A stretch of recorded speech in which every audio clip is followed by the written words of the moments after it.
దీర్ఘాయుష్మాన్ భవ. ఇశ్రాయేలుకు పుట్టిన పిల్లలను చంపివేయుడి అని ఆజ్ఞాపించాడు ఆనాడు ఫరో.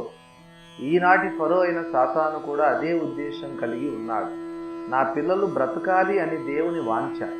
అందుకే సాతానుకు దేవుని పిల్లలకు ఈ విషయంలో ప్రచ్ఛన్న యుద్ధం జరుగుతోంది. ఈ యుద్ధంలో క్రీస్తు బిడ్డలకు విజయానికి దారి చూపిస్తుంది ఈ చిన్న పుస్తకం.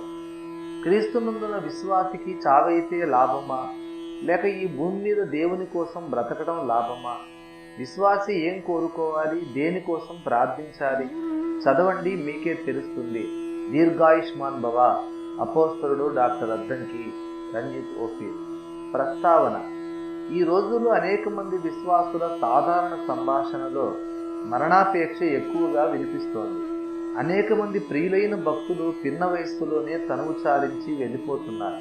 మరోవైపు దీర్ఘాయువు చేత నేను వారిని తృప్తిపరిచెదను అని దేవుడు చేసిన వాగ్దానం లేఖనంలో స్థిరంగా నిలిచే ఉంది. అసలు ఏం జరుగుతోంది? జరగవలసినది ఏమిటి? జరుగుతున్నది ఏమిటి? దేవుని సంఘం ఈ విషయంలో అవలంబించవలసిన వైఖరి ఏమిటి? చేపట్టవలసిన కార్యక్రమం ఏమిటి? జీవము గల దేవుడు, జీవాధిపతి అయిన దేవుడు తన పిల్లల కోసం పంపిన సంజీవని ఈ పుస్తకం. ఈ తరంలో దేవుని నోరుగా నేను ఈ సందేశాన్ని ప్రవచించక తప్పడం లేదు. ఇట్లు క్రీస్తు కోసం భక్త జనదాసుడు అపోస్తలుడు డాక్టర్ అద్దంకి రంజిత్ ఓఫీర్. మరణదినం. మరణదినము ఎవనికిని వశము కాదు. ప్రసంగి 8:8. అది మహాజ్ఞాని అయిన సొలొమోను ఉవాచ. ఒక మనిషి మరణదినం ఎవరికీ వశము కాదు అని సొలొమోను అంటున్నాడు అంటే ఒక వ్యక్తి ఎప్పుడు చనిపోతాడు అనే విషయం మానవుల వశంలో లేదని, ప్రతి మనిషి మరణ దినాన్ని నిర్ణయించిన వాడు దేవుడేనని ఆ మాటల భావం. ఆ విషయంలో ఇక మానవులు చేయగలిగేది ఏమీ లేదని కూడా అర్థం ధ్వనిస్తుంది. ఇది సర్వసాధారణమైన ప్రజాభిప్రాయం కూడా. ప్రపంచవ్యాప్త క్రైస్తవ సమాజంలో కూడా అత్యధిక సంఖ్యాకుల అభిప్రాయం ఇదే. ఒక మనిషి ఏ దినాన చనిపోతాడో అతడు పుట్టక మునిపే సృష్టికర్త అయిన దేవుడు నిర్ణయించేశాడని, ఆ దినం కోసం ఎదురు చూస్తూ ఉండడం మానసికంగాను ఆధ్యాత్మికంగాను ఆ రోజు కోసం సిద్ధపడుతూ ఉండడం తప్ప మనం చేయగలిగింది ఇంకేమీ లేదని క్రైస్తవ సమాజం నమ్ముతున్నది. ఆ అభిప్రాయం సరైనదేనా? కొంతమంది వ్యాధిగ్రస్తులై చనిపోతున్నారు. మరికొందరు హత్యలు లేదా ఆత్మహత్యలు లాంటి బలవన్మరణాలకు గురవుతున్నారు. మరికొందరు యాక్సిడెంట్ల ద్వారా ఆకస్మిక మరణాల పాలవుతున్నారు. ఇలాంటి సంఘటనలను చూసినప్పుడు సాధారణంగా విశ్వాసులు ఏదో విధంగా సర్ది చెప్పుకోవడానికి అంతా దేవుని చిత్తం, దేవుని చిత్తాన్ని ఎవరు ఎదిరించగలరో చెప్పండి, దేవుడు అతనికి అంతవరకే ఆయుష్కాలాన్ని అనుగ్రహించాడు, దేవుడు నిర్ణయించిన ఆయుష్కాలం ముగిసింది గనక అతడు ఈ లోకాన్ని విడిచి వెళ్ళిపోయాడు అంటూ వేదాంతం మాట్లాడతారు. అలాంటి సంభాషణ, ఆ వ్యాఖ్యలు ఎంతో మానసిక పరిపక్వతతోనూ లోకానుభవంతోనూ కూడుకున్నవిగా మనకు కనిపిస్తాయి. ఆ పెద్ద మనుషులు చెప్పే మాటలు ఎంతో ఉన్నతమైన జీవిత సత్యాలను ప్రకటిస్తున్నాయని మనం అభిప్రాయపడతాం. అయితే ఆ మాటలు నిజంగా ఉన్నతమైన ఆధ్యాత్మిక సత్యాలా, లేక కేవలం మానవ కపోల కల్పితమైన శుష్క వేదాంతమా? అది ఈ విషయంలో బైబిల్ ఏం చెబుతున్నది? లేఖనం ఏమంటున్నది? మన మరణదినం ఎప్పుడో తెలియకుండా దానికోసం బిక్కుబిక్కుమంటూనో లేక నిర్లిప్తంగానే ఎదురు చూడడం తప్పితే మనం చేయవలసింది, చేయగలిగింది ఇంకేమీ లేదని బైబిల్ చెబుతున్నదా? లేక ఒక మనిషి యొక్క మరణ సమయాన్ని, అతని ఆయుష్కాల నిలువిని ప్రభావితం చేసే అంశాలు ఇంకేమైనా ఉన్నాయా? ఏవైనా కొన్ని పరిస్థితులను బట్టి ఒక వ్యక్తి ఆయుష్కాలం పెరగడం కానీ తరగడం కానీ జరుగుతుందా? ఈ విషయంలో బైబిల్ గ్రంథం మనకు ఏం నేర్పిస్తున్నదో పరిశీలించి చూద్దాం రండి. ప్రసంగి గ్రంథం 7:17 నీ కాలమునకు ముందుగా నీ వేళ చనిపోదు అని లేఖనం మనల్ని ప్రశ్నిస్తున్నది. అంటే మన కాలం అనేది ఒకటి ఉంది. ఆ కాలం కంటే మనం ముందుగానే చనిపోవడం కూడా కొందరి జీవితాల్లో జరుగుతుంది అని అర్థం. ఒక మనిషి భూమి మీద ఇన్ని సంవత్సరాలు, ఇన్ని నెలలు, ఇన్ని రోజులు, ఇన్ని గంటలు, ఆపై ఇన్ని క్షణాలు బ్రతకాలి అని దేవుడు నిర్ణయించి ఉంటాడనే మాట సత్యమే. కానీ కొన్ని ప్రత్యేక పరిస్థితుల్లో ఆ దైవ నిర్ణయం కూడా మార్చబడుతుంది అనేది కూడా అంతే వాస్తవం. అంటే ఒక వ్యక్తి దాదాపు 60 సంవత్సరాలు ఈ భూమి మీద జీవించాలని దేవుడు రాసిపెట్టి ఉండవచ్చు. అయినా కొన్ని పరిస్థితులను బట్టి అతడు 60 ఏళ్ళు ప్రాయం రాకముందే చనిపోవచ్చు. మరికొన్ని పరిస్థితుల్లో అతడి ఆయుష్ పెంచబడి అతడు 90 ఏళ్ళ వరకు జీవించవచ్చు. దేవుడు ఒక వ్యక్తికి నియమించిన ఆయుష్లో కోత పెట్టవచ్చు లేదా అతడి ఆయుష్కాలం పొడిగించనువచ్చు. ఈ రెండు సంఘటనలు సాధ్యమే. ఈ విషయంలో లేఖనాలు మనకు నేర్పిస్తున్న పాఠం చాలా విస్తృతమైనది. అయినా అది మనకు ఎంతో అవసరమైన పాఠం. దేవుడు తన లేఖనాల ద్వారా మనకు నేర్పుతున్న ఈ సత్యాన్ని నేర్చుకోవడానికి మనం వినమ్రతతో, సంపూర్ణ విధేయతతో లేఖనాలను సంప్రదిద్దాం రండి. ప్రప్రథమముగా ఒక వ్యక్తి తనకు దేవుడు నియమించిన ఆయుష్కాలం ముగియక ముందే చనిపోవడం ఎందుకు జరుగుతుందో చూద్దాం. ఇంతకు మునుపు మనం ఎత్తి చెప్పుకున్న ప్రసంగి 7:17 వచనాన్ని మరోసారి సంపూర్ణంగా చదువుకొని జాగ్రత్తగా పరిశీలించి చూద్దాం. అధికముగా దుర్మార్గపు పనులు చేయకుము, బుద్ధిహీనముగా తిరగవద్దు, నీ కాలమునకు ముందుగా నీ వేళ చనిపోవుదు అంటున్నది లేఖనం. అంటే ఒక మనిషి అధికంగా దుర్మార్గపు పనులు చేయడం, బుద్ధిహీనంగా తిరగడం అతడి అకాల మరణానికి దారితీస్తుందన్నమాట. అలా బుద్ధిహీనంగా తిరిగేవారు తమకు దేవుడు నిర్ణయించిన ఆయుష్కాలాన్ని సంపూర్ణంగా జీవించలేరు. ప్రతి మనిషికి దేవుడు నియమించిన ఆయుష్కాల దినాలు అనేవి ఉన్నాయని లేఖనం తేటగా మనకు తెలియజేస్తున్నది. ప్రసంగి 5:18. అయితే అధికంగా పాపకార్యాలు, దుర్మార్గపు పనులు చేసేవారు దేవుడు నియమించిన ఆయుష్కాల దినాలు ఇంకా చాలా మిగిలి ఉండగానే చనిపోతారు. వారు తమ కాలానికి ముందుగానే చనిపోతారు. దీనికి 2 కారణాలు ఉన్నాయి. ఒకటి సమాజ హితం, రెండవది ఆ వ్యక్తి శ్రేయస్సు. సమాజం యొక్క మేలు కోసం దేవుడు కొందరిని చంపేస్తాడు. మరికొందరు వ్యక్తులనేమో వాళ్ళ సొంత మేలు కొరకే చంపేస్తారు. ఈ విషయాన్ని కొంచెం వివరిస్తాను, చిత్తగించండి. కొందరు వ్యక్తులు చేసే దుర్మార్గపు పనులు సమాజం అంతటికీ బాధాకరంగా పరిణమిస్తాయి. వారు చేసే పనుల వలన అనేక మంది బాధపడడం మాత్రమే కాదు, అనేక మంది దేవునికి దూరం అవుతూ ఉంటారు. ఆ దుర్మార్గుల కార్యాల వలన భూమి మీద దేవుడు జరప తలపెట్టిన కార్యాలకు విఘ్నం ఏర్పడుతుంది. ఒకవేళ దేవుని కార్యాలకు విఘ్నం ఏర్పడినా ఏర్పడకపోయినా ఆ దుర్మార్గులు చేసే పాపకార్యాల దుర్గంధం దేవుని నాసికా రంధ్రాలకు బాధాకరంగా సోకుతూనే ఉంటుంది. కొంతవరకు దేవుడు ఆ బాధను ఓర్చుకుంటాడు. అయితే ఆ పాపపు దుర్గంధం దేవుడు భరించలేనంత తీవ్ర స్థాయికి చేరుకున్నప్పుడు దేవుడు ఆ దుర్మార్గులను తప్పనిసరి పరిస్థితుల్లో చంపవలసి వస్తుంది. ఇలాంటి పరిస్థితి ఏర్పడిన సందర్భాలు లేఖనాల్లో ఎన్నో ప్రస్తావించబడ్డాయి. ప్రప్రదంగా చెప్పుకోవలసిన దృష్టాంతం యూదా పెద్ద కుమారుడైన ఏరు అనేవాడి మరణం. ఇశ్రాయేలు గోత్రకర్తలలో ఒకడైన యూదా జ్యేష్ఠ కుమారుడు ఏరు. అతడు యెహోవా దృష్టికి చెడ్డవాడు గనక యెహోవా అతన్ని చంపెను అని లేఖనం సెలవిస్తున్నది. ఆదికాండం 38:7. ఏరు అనేవాడు దేవుని దృష్టికి చెడ్డవాడు ఎందుకు అయ్యాడు? అతని చెడుతనం ఏమిటి? అతను చేసిన చెడ్డ పనులు ఏమిటి అన్న ప్రశ్నలకు లేఖనం మనకు బాహాటంగా సమాధానం ఇవ్వటం లేదు. కానీ అతని చెడుతనం లైంగిక సంబంధమైన అపవిత్రతే అయి ఉంటుందని నమ్మడానికి మనకు ఆస్కారం ఉంది. ఎందుకంటే అతడి తమ్ముడైన ఓనాను అనేవాడి లైంగిక ప్రవర్తన దేవునికి నచ్చలేదు గనక దేవుడు అతన్ని కూడా చంపేశాడట. ఆదికాండం 38:10. వాస్తవానికి దేవుడు అంత త్వరగా కోపపడే వ్యక్తి కాడు. ఆయన చాలా దీర్ఘశాంతుడు. మనుషుల పాపాల్లో చాలా భాగాన్ని ఆయన చూచి చూడనట్లుగానే ఉంటాడు. అపోస్తుల కార్యములు 17:30. మన దోషాలలో అధిక భాగాన్ని దేవుడు తన ఇష్టపూర్వకంగానే మరిచిపోతూ ఉంటాడు. యోబు 11:6. దేవునికి ఇంత సుందరమైన మనస్తత్వం లేకపోతే ఈ ప్రపంచం ఏనాడో నశించి ఉండేది. అయితే ఇటువంటి అపార కృపానిధి, క్షమాగుణ సంపన్నుడు అయిన దేవునికి సహా కోపం పుట్టించేంతగా కొన్నిసార్లు మానవుల పాపం మితిమీరిపోతూ ఉంటుంది. ఒక వ్యక్తికి అతని పాపాన్ని బట్టి దేవుడు మరణశిక్ష విధించాడు అంటే అతని పాపం సామాన్యమైనది కాదని మనం గ్రహించాలి. ఇదే కోవలో మనం చెప్పుకోదగిన మరో ముఖ్యమైన దృష్టాంతం సొదొమ గొమొర్రాల వినాశనం. ఈ విషయం ఆదికాండం 18-19 అధ్యాయాల్లో మన కొరకు రాయబడి ఉంది. మహా సుసంపన్నమై ఐశ్వర్యంతో తొలదూగుతున్న ఆ 2 నగరాలను దేవుడు ఆకాశం నుండి అగ్నిగంధకాల వర్షాన్ని కుమ్మరించి సమూలంగా నాశనం చేశాడు. దేవుడు ఆ 2 సుందరమైన నగరాలను ఎందుకు అంతటి ఘోరమైన శిక్ష విధించాడు? ఎందుకంటే 2 పట్టణాల పాపం బహు ఘోరమైనది గనక అని బైబిల్ మనకు చెబుతున్నది. ఆదికాండం 18:20. ఒక్కసారి ఆలోచించి చూడండి. 1, 2 కాదు, ఏకంగా మొత్తం 2 పట్టణాలనే దేవుడు తగలబెట్టేశాడు. వేలాది మంది ప్రజలు సజీవ దహనం అయిపోయారు. ఎందుకంటే సొదొమ మనుషులు యెహోవా దృష్టికి దుష్టులను బహుపాపులై ఉండేది. ఆదికాండం 13:13. అలాగే దేవుడు నోవాహు కాలములో జలప్రలయాన్ని పంపి ఒక నోవాహు కుటుంబాన్ని తప్ప మిగతా మానవ జాతిని అంతటినీ నశింపజేయడానికి కూడా ఆ కాలపు మనుషుల పాపమే కారణం. కృపామయుడైన దేవుడు ఒక వ్యక్తిలో కానీ, ఒక పట్టణంలో కానీ, లేక ఒక జాతిలో కానీ పాపం మరీ పెచ్చుమీరిపోయినప్పుడు విశాల ప్రపంచపు శ్రేయస్సు కోసం వారిని చంపేస్తాడు. గోత్రకర్త అయిన యూదా పెద్ద కుమారుడు ఏరు దేవుని దృష్టికి చెడ్డవాడైనందున దేవుడు అతన్ని చంపాడట. అంటే అతడు ఒకవేళ చెడ్డవాడు కాకుండా ఉంటే దేవుడు అతన్ని చంపేవాడు కాదు. అతడు తప్పకుండా మరికొంతకాలం జీవించేవాడే. ఇది దేవుడు కోపంతో విధించే మరణశిక్ష. అయితే దేవుడు విధించే మరో విధమైన మరణశిక్ష కూడా ఉంది. అది దేవుడు కృపతో విధించే మరణశిక్ష, దేవుడు ప్రేమతో విధించే మరణశిక్ష. ఈ మాటలు మీకు విడ్డూరంగా తోచవచ్చు. ఎందుకంటే ప్రేమ అనే పదం, శిక్ష అనే పదం ఒకదానికొకటి వ్యతిరేకమైనవిగా కనబడతాయి. అది మానవులమైన మన అపరిపక్వ ఇన్మెచ్యూర్ ఆలోచన విధానం.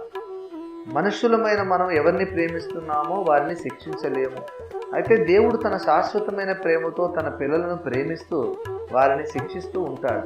నేను ప్రేమించు వారందరినీ గద్దించి శిక్షించుచున్నాను అని మన ప్రియప్రభువైన యేసే స్పష్టంగా సెలవిచ్చాడు. ప్రకటన 3:19. తండ్రి శిక్షింపని కుమారుడెవడు అని లేఖనం ప్రశ్నిస్తున్నది. దేవుడు కుమారులనుగా మిమ్మల్ని చూచుచున్నాడు అని కూడా లేఖనం మనకు తెలియజేస్తున్నది. కుమారులైన వారందరూ శిక్షలో పాలు పొందుతున్నారు. మీరు శిక్షలో పాలు పొందని ఎడల దుర్బీజులే గాని కుమారులు కారు అని కూడా లేఖనం సూత్రీకరిస్తున్నది. వారు శరీర సంబంధులైన తండ్రులు మనకు శిక్షకులై ఉండిరి. వారు కొన్ని దినముల మట్టుకు తమకిష్టం వచ్చినట్లు మనం శిక్షించిరి గాని దేవుడైతే మనం తన పరిశుద్ధతలో పాలు పొందవలనని మన మేలు కొరకే ఆయన శిక్షించుచున్నాడు అని హెబ్రీ పత్రిక రచయిత పరిశుద్ధాత్మ ద్వారా అద్భుతమైన ఆధ్యాత్మిక జీవిత రహస్యాన్ని మన దృష్టికి ప్రత్యక్షపరుస్తున్నాడు. దయచేసి బైబిల్ తీసి హెబ్రీ పత్రిక 12వ అధ్యాయం 7 నుండి 11వ వచనం వరకు జాగ్రత్తగా చదివి చూడండి. దేవుడు తన ప్రేమను బట్టి తన పిల్లలను శిక్షిస్తాడన్న విషయం సాధారణంగా చాలామంది భక్తులు చెబుతూనే ఉంటారు. అందుచేత దేవుడు ప్రేమతో తన బిడ్డలను శిక్షిస్తాడన్న సంగతి చాలామందికి తెలిసిన సత్యమే. అయితే దేవుడు తన పిల్లలకు ప్రేమతో విధించే శిక్షలలో మరణశిక్ష కూడా ఉంటుందని చాలామందికి తెలియదు. ఈ సంగతి ఒప్పుకోవడానికి అనేకులు ఇష్టపడరు. ఎందుకంటే చాలా విచిత్రమైన విడ్డూరమైన విషయం. మరి ప్రేమతో చంపడం, కిల్లింగ్ సమ్వన్ విత్ లవ్. ఒకసారి ఆలోచించండి, ఇది మీరు నమ్మగలరా? నమ్మడానికి మీ మనస్సు ఎదురు తిరుగుతోంది కదూ. ఇలాంటి పని ఒక మనిషి చేస్తాడంటే నమ్మలేము. అలాంటప్పుడు మనకందరికీ జీవాధిపతి అయిన దేవుడు ప్రేమతో ఒక మనిషిని చంపడం అనేది మరీ అసంభవ విషయంగా మనకు కనబడుతుంది. అయినా ఇది 100% వాస్తవం. దేవుడు తన అనంత ప్రేమను బట్టి కొందరి వ్యక్తులను చంపేస్తాడు. వాళ్ళ మేలు కోసమే వాళ్ళని చంపేస్తాడు. ఎందుకో తెలుసా? తన పిల్లలు పాపం చేయడానికి అలవాటు పడినప్పుడు ఎన్నిసార్లు గద్దించినా, ఎంతగా హెచ్చరించినా వారు పాపం మానకుండా పాపములోనే కొనసాగుతున్నప్పుడు దేవుని ముందు 2 మార్గాలు ఉంటాయి. ఆ వ్యక్తిని మరికొంతకాలం బ్రతకనిస్తే అతడు మరికొంత పాపం చేస్తాడే తప్ప మరే ఇతర ప్రయోజనం ఉండదు.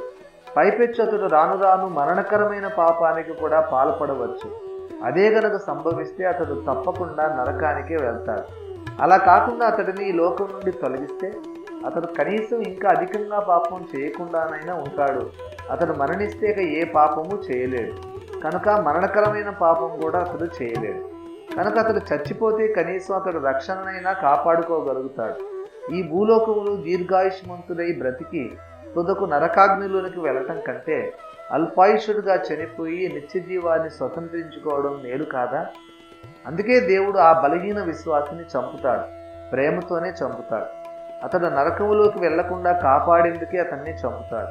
ఈ సత్యానికి చక్కటి ఉదాహరణ కొరింథు సంఘంలోని కొందరి విశ్వాసుల అనుభవం. ఇందువలననే మీలో అనేకులు బలహీనులను రోగులనై ఉన్నారు, చాలా మంది నిద్రించుచున్నారు. 1 కొరింథీ 11:30 అని పౌలు కొరింథీ విశ్వాసులకు జ్ఞాపకం చేస్తున్నారు. ఇందువలన కొరింథీ విశ్వాసులు అనేకులు బలహీనులు అయ్యారట, అనేకులు రోగులయ్యారు, చాలా మంది నిద్రించారట. నిద్రించడం అంటే అర్థం ఏమిటి? చనిపోవడం అన్నమాట. కొరింథీ సంఘంలో చాలామంది ఏకంగా చచ్చేపోయారు. వాళ్ళు ఎందుకు చనిపోయారు? ఇందువలన అంటున్నది లేఖనం. అంటే ఎందువలన? ఆ వచనం కంటే ముందున వచనాన్ని చూడండి.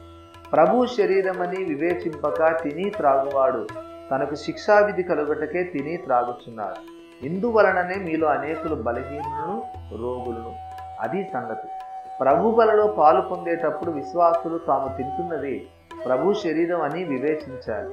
వివేచించాలి అంటే గ్రహించాలి లేక అర్థం చేసుకోవాలి అని అర్థం. ప్రభురాత్రి భోజన సంస్కారంలో పాలు పొందే విశ్వాసులు తాము భుజించేది ఏదో మామూలు రొట్టె ముక్క కాదని, తాము తింటున్నది సాక్షాత్తు యేసుక్రీస్తు యొక్క శరీరమేనని అర్థం చేసుకొని ఆ భోజనములో పాలు పొందాలి. ఈ విషయాలను విపులంగా ప్రభురాత్రి భోజన రహస్యం అనే పుస్తకంలో నేను చెప్పాను. అది సాక్షాత్తు ప్రభు శరీరమని అర్థం చేసుకోకుండా ప్రభురాత్రి భోజన ద్రవ్యాలను తిని త్రాగే వారికి తప్పకుండా శిక్షావిధి కలుగుతుందని పౌలు భక్తుడు 29వ వచనంలో చెప్పాడు. ఆ మాట చెప్పి వెనువెంటనే ఇందువలననే మీరు అనేకులు బలహీనులను రోగులను అంటున్నాడు పౌలు. అంటే కొరింథు సంఘములో విశ్వాసులు అనేకులు ప్రభురాత్రి భోజనములో పాలు పొందేటప్పుడు తాము తింటున్నది సాక్షాత్తు మహాదేవుడైన యేసుక్రీస్తునాథుని శరీరమేనని గ్రహించకుండా ఏదో మామూలు రొట్టె ముక్క అనే అనుకుని తిన్నారు. అలా అయోగ్యంగా ప్రభు శరీరాన్ని భుజించినందుకే కొరింథు సంఘములో చాలామంది బలహీనులైపోయారు. చాలామందికి రోగాలు వచ్చాయి. చాలామంది చనిపోయారు కూడా. ఎందుకు ఇలా జరిగింది? ప్రభు బలలో పాలు పొందినంత మాత్రాన ఏకంగా దేవుడు మరణదండన విధించేయడం ఏమిటి? ఆ విధంగా శిక్షావిధికి గురై చనిపోయిన వారు ఎక్కడికి వెళతారు? పరదేశుకా, పాతాళానికా? ఇదో కోటి వరహాల ప్రశ్న, $1 మిలియన్ క్వశ్చన్. సర్వసాధారణంగా ప్రజలు అనుకునేది ఏమిటంటే దేవుని శిక్షకు గురై చనిపోయిన వారందరూ తప్పకుండా నరకానికే వెళతారని, దేవునికి ఒక మనిషి మీద అతన్ని చంపేసేంత కోపం వచ్చింది అంటే అతడు దేవునికి ఎంత దుఃఖం కలిగించి ఉంటాడో కదా. అతన్ని చంపేయాలన్నంత కోపం వచ్చాక దేవుడు అతన్ని పరలోకములోనికి ఎలా రాణిస్తాడు? ఎందుకు రాణిస్తాడు? ఇలా సాగుతుంది సామాన్య విశ్వాసుల ఆలోచన ధోరణి. అయితే దేవుడు ఎవరికైతే ఈ భూమి మీద శారీరక మరణాన్ని శిక్షగా విధించాడో అలాంటి వారిలో అనేక మంది పరలోకంలో ఉంటారు. దేవుడు ఒక వ్యక్తికి మరణదండన విధించినంత మాత్రాన అతను తప్పకుండా నరకానికి వెళ్ళాలనే రూల్ ఏమీ లేదు. నిజానికి అతడు నరకానికి వెళ్లకుండా కాపాడేందుకు దేవుడు అతనికి మరణశిక్ష విధించి ఉండవచ్చు. విశ్వాసులు ప్రభురాత్రి భోజనంలో పాలు పొందక మునుపు తమ తమ పాపాలు ఒప్పుకొని వాటిని యేసు రక్తములో కడుగుకొని ఆ తర్వాతనే ఆ పవిత్ర భోజనంలో పాలు పొందాలని దేవుడు నియమించాడు. కొరింథు సంఘంలో జరిగిన విషయం ఏమిటంటే కొందరు విశ్వాసులు అలా ప్రతి ఆదివారము తమ తమ పాపాలను ఒప్పుకుంటూనే ఉన్నారు. అంతకుముందు గడిచిన వారంలో తాము చేసిన దోషాలను ఒప్పుకుంటూ దేవుని యొద్ద క్షమాపణ పొందుతూనే ఉన్నారు. కానీ ఆ తర్వాతి వారంలో వారు మళ్ళీ అవే పాపాలను చేస్తూనే ఉన్నారు. లేకపోతే మరికొన్ని కొత్త పాపాలను చేస్తున్నారు. మళ్ళీ ఆదివారం పాపాలు ఒప్పుకోవడం, ఆ తర్వాత వచ్చే వారం దినాల్లో మళ్ళీ పాపం చేస్తూ ఉండడం, ఇదే ఆ విశ్వాసుల జీవిత విధానం అయిపోయింది.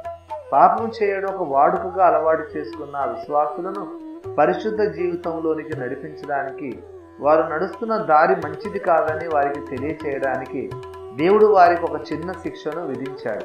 వారు బలహీనులయ్యారు. ఏ కారణం లేకుండానే విచిత్రంగా వారిని బలహీనత ఆవరించింది. శరీరంలో బలహీనత, నీరసం, నిస్సత్తువ వారిని ఆవహించాయి. అనుకోని రీతిగా వచ్చిపడ్డ ఈ బలహీనతకు కారణం ఏమిటోనని వారు దేవుని సన్నిధిలో విచారణ చేయకుండా దానిని తేలికగా తీసుకున్నారు. వైద్యుల దగ్గరికి వెళ్ళి సంప్రదించారు. ఈ బలహీనతకు భౌతికమైన కారణాలు ఏవో ఉండి ఉంటాయని సర్ది చెప్పుకున్నారు. ఏదో అనారోగ్యం వల్ల సంభవించిన బలహీనత అయి ఉంటుందని సమర్థించుకున్నారు. శరీరం బలం పొందుకోవడానికి మందులు వాడారు. బలమైన ఆహారం తీసుకున్నారు. అంతే తప్ప నా అపవిత్రమైన జీవితానికి శిక్షగా ఈ బలహీనతను దేవుడే కలగజేశాడేమోనన్న ఆలోచనకు వారు ఏమాత్రమూ తావివ్వలేదు.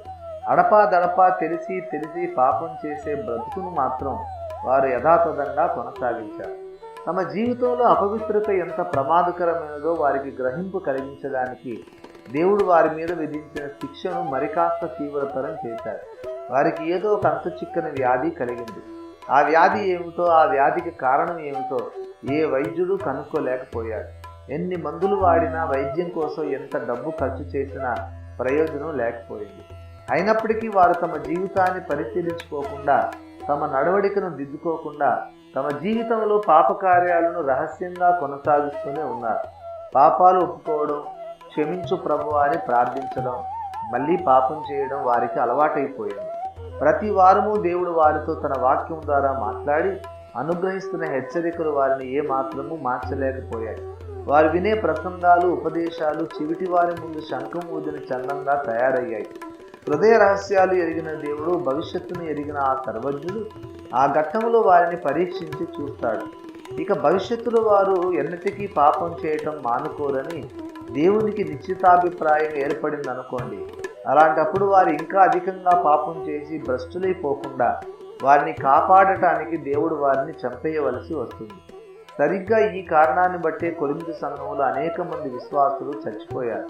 1 కొరింథీ 11:30 ఆ మాటను ప్రత్యేకంగా గమనించండి.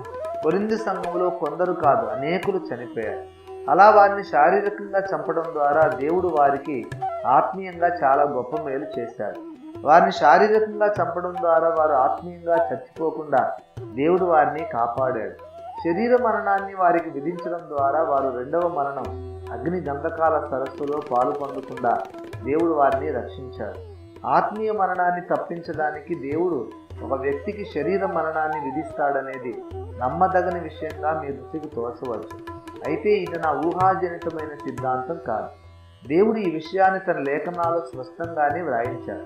1 కొరింథీ 5:4-5 చూడండి. ప్రభువైన యేసు దినమందు వాని ఆత్మ రక్షింపబడినట్లు శరీరేచ్ఛలు నశించుటకై, మూల భాష ప్రకారం శరీరము నశించుటకై మన ప్రభువైన యేసుక్రీస్తు నామమున అట్టి వానిని సాతానుకు అప్పగింపవలెను. ఆ మాటలను మీరు ఎప్పుడైనా ధ్యానించారా? ఆ మాటలలో పరిశుద్ధాత్మ దేవుడు బయలుపరుస్తున్న సత్యం ఏమిటో మీరు ఎప్పుడైనా ఆలోచించారా? ప్రభువైన యేసు దినమందు అంటే యేసుక్రీస్తు రెండవ రాకడ దినాన అని అర్థం. ఆ దినాన విశ్వాసులకు తీర్పు జరుగుతుందని మనకు తెలుసు. మనమందరము క్రీస్తు న్యాయపీఠం ఎదుట ప్రత్యక్షము కావాలను అని లేఖనం చెబుతున్నదని మనకందరికీ తెలుసు. తీర్పు దేవుని ఇంటి యొద్ద ప్రారంభమవు కాలం వచ్చుచున్నది అని లేఖనం ఘోషిస్తున్నది. ఆ తీర్పు దినాన అతని ఆత్మ రక్షింపబడినట్లు అంటున్నాడు పౌలు. ఎవరతడు? ఎవరి ఆత్మ రక్షింపబడాలి? ఆ అధ్యాయాన్ని ప్రారంభము నుండి చదివితే మనకు ఆ వ్యక్తిని గూర్చిన వివరాలు తెలుస్తాయి. అతడు కొరింథీ సంఘములో ఒక సభ్యుడు, అంటే అతడు తప్పకుండా రక్షింపబడిన వాడే అయి ఉంటాడు. అతడు ఒక ఘోరమైన పాపకార్యం చేశాడు. అతడు చేసినది జారత్వం. అతడు తన తండ్రి భార్యను ఉంచుకున్నాడట. గమనించాలి, ఆమె తన తల్లి కాదు, తండ్రి భార్య అని మాత్రమే అంటున్నాడు పౌలు. బహుశా ఆమె అతని సవతి తల్లి కావచ్చు. అయినా సరే ఆమె అతనికి తల్లితో సమానం. తన తండ్రితో ఏక శరీరమైన స్త్రీని అతడు మోహించి చేరదీసి తన భార్యగా చేసుకున్నాడు. ఈ సంగతి కొరింథీ సంఘ పెద్దలకు, విశ్వాసులకు అందరికీ తెలిసినా ఎవరు అతన్ని గద్దించలేదు. ఆ పాపాన్ని అరికట్టడానికి ప్రయత్నించను లేదు. సరికదా, కనీసం ఇంత ఘోరమైన దుష్కార్యం తమ మధ్యలో జరిగినందుకు వారు సిగ్గుపడనైనా లేదు, విచారపడలేదు, పైపెచ్చు అతిశయపడ్డారు. ఈ సంగతి ఆ నోట ఈ నోట ప్రాకి తుదకు అపోస్తులుడైన పౌలుకు తెలిసిపోయింది. ఈ సందర్భంగా పౌలు భక్తుడు ఆ వ్యక్తికి ఎలాంటి శిక్ష విధిస్తే మంచిదో సూచిస్తూ ఈ మాటలు రాస్తున్నారు. అతడి ఆత్మ రక్షింపబడినట్లు అతని శరీరేచ్ఛలు నశించాలట. శరీరేచ్ఛలు నశించాలి అనేది అనువాదకులు తెలుగు భాషలో చేసిన తప్పు తర్జుమా. నిజానికి పౌలు భక్తుడు గ్రీకు భాషలో ఈ పత్రికను రాసేటప్పుడు శరీరేచ్ఛలు నశించడానికి అని వ్రాయలేదు, శరీరము నశించడానికి అని రాశాడు. అంటే ఆ విశ్వాసుల శరీరేచ్ఛలు ఎంతగా వేలునుకుపోయి ఉన్నాయంటే అతని శరీరం నశిస్తేనే తప్ప అతని శరీరపు ఇచ్చలు నశించవన్నమాట. అంతగా అతడు తన శరీరాన్ని ఇచ్చలకు అప్పగించేశాడు. ఆ శరీరపు ఇచ్చలు అతని శరీరాన్ని పరిపాలిస్తున్నాయి. ఆ శరీరేచ్ఛలతో అతడు ఇంకా అధిక పాపం చేసి నరకానికి వెళ్ళిపోకుండా ఉండాలంటే ఒక్కటే మార్గం, అతడి శరీరము నశించాలి, అంటే అతడు చనిపోవాలి. ఇది ఆదిమ సంఘములు అపోస్తులైన పౌలు నెలకొల్పిన సంఘ పరిపాలనా విధానం. పౌలు నెలకొల్పిన పాలనా విధానంలో విశ్వాసులు పాపం చేసినప్పుడు వారిని గద్దించడం ఉంది, బుద్ధి చెప్పడము ఉంది. ఎన్నిసార్లు గద్దించినా లోబడకుండా తమను తాము దిద్దుకోకుండా ఉన్న విశ్వాసులను మరణానికి అప్పగించడం కూడా ఉంది. ఈ సూత్రాన్ని బట్టే కొరింథీ సంఘములో అనేక మంది విశ్వాసులు చనిపోయారు. వారు ఎందుకు చనిపోయారు? వారి ఆయుష్కాల దినాలు తీరిపోయినందున వారు మరణించలేరు. కానీ దేవుడు వారి మేలు కోరి వారికి విధించిన మరణశిక్ష కారణంగా వారు తమ ఆయువు తీరిపోక ముందే చనిపోయారు. అంటే ఒకవేళ వారు అలాంటి పాప జీవితంలో కొనసాగకుండా ఉంటే తప్పకుండా వారు మరికొంతకాలం బ్రతికేవారే. వారి పాపం కారణంగా వారికి దేవుడు నియమించిన మరణదినం కంటే చాలా ముందుగానే వారు చనిపోయారు. అధికంగా దుర్మార్గపు క్రియలు చేసేవారు తమ కాలానికి ముందుగానే చనిపోతారు అన్న ప్రసంగి ఉవాచ కొరింథీల విషయంలో నెరవేరింది. ఇంతవరకు మనం 2 విధాల అకాల మరణాలను చూశాం. ఒకటేమో దేవుడు క్రోధంతో విధించిన మరణశిక్ష కారణంగా సంభవించే మరణం. రెండవది దేవుడు తన పిల్లల పట్ల ప్రేమతో వారు తమ రక్షణను కోల్పోకుండా ఉండే నిమిత్తం వారికి విధించే అకాల మరణం. ఈ 2 కాక మరికొన్ని రకాల అకాల మరణాలు కూడా ఉన్నాయి. రోడ్డు ప్రమాదాల ద్వారా లేక ఇతర ప్రయాణ సాధనాల్లో ప్రయాణించేటప్పుడు కలిగే ఆకస్మిక ప్రమాదాల ద్వారా కొందరు తమ కాలానికి ముందుగానే చనిపోతూ ఉంటారు. ఆ యాక్సిడెంట్ జరగకపోతే వారు బహుశా ఇంకా చాలా కాలం జీవించవచ్చు. యాక్సిడెంట్ల ద్వారా సంభవించే మరణాలలో మళ్ళీ 2 రకాలు ఉన్నాయి. మానవ తప్పిదాలు అంటే డ్రైవింగ్లో, రోడ్లు దాటడంలో చేసే పొరపాట్ల వలన జరిగే మరణాలు ఉన్నాయి.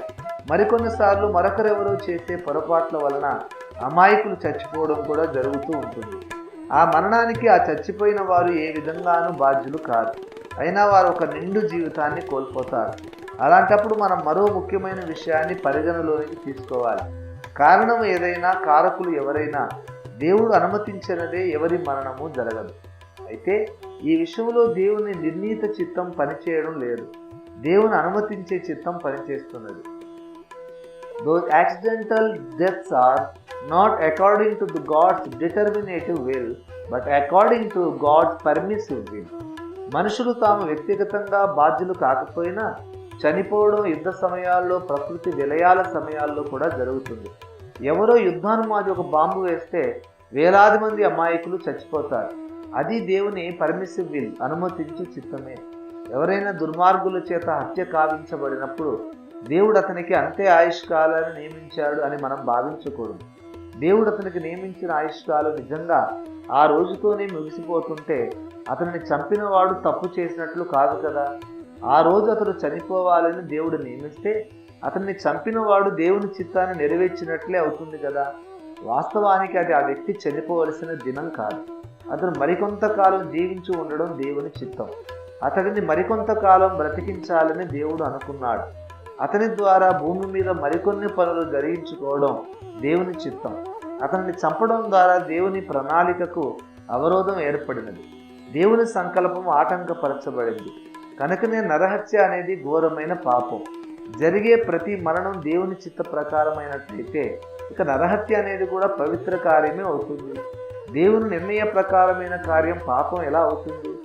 నరహత్య ఒక ఘోరమైన పాపకార్యం అని లేఖనం సెలవిస్తున్నది గనక హత్య చేయబడడం ద్వారా కలిగే మరణం దేవుని చిత్త వ్యతిరేకమైన మరణమనే మనం భావించాలి. ఈ కారణం చేతనే ఆత్మహత్య కూడా ఒక మహాపాపం అవుతుంది. హతసాక్షుల మరణం కూడా ఒక అకాల మరణమే. వారు ఇంకా చాలా కాలం బ్రతకడానికి వారికి అవకాశం ఉంది. అయినప్పటికీ వారు ముందుగా చనిపోవడానికి ఇష్టపూర్వకంగా ఒప్పుకున్నారు.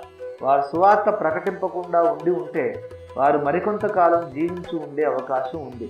సువార్త ప్రకటించడం వారి ప్రాణాలకు ప్రమాదం అని తెలిసి కూడా వారు తెగించి సువార్త ప్రకటించారు.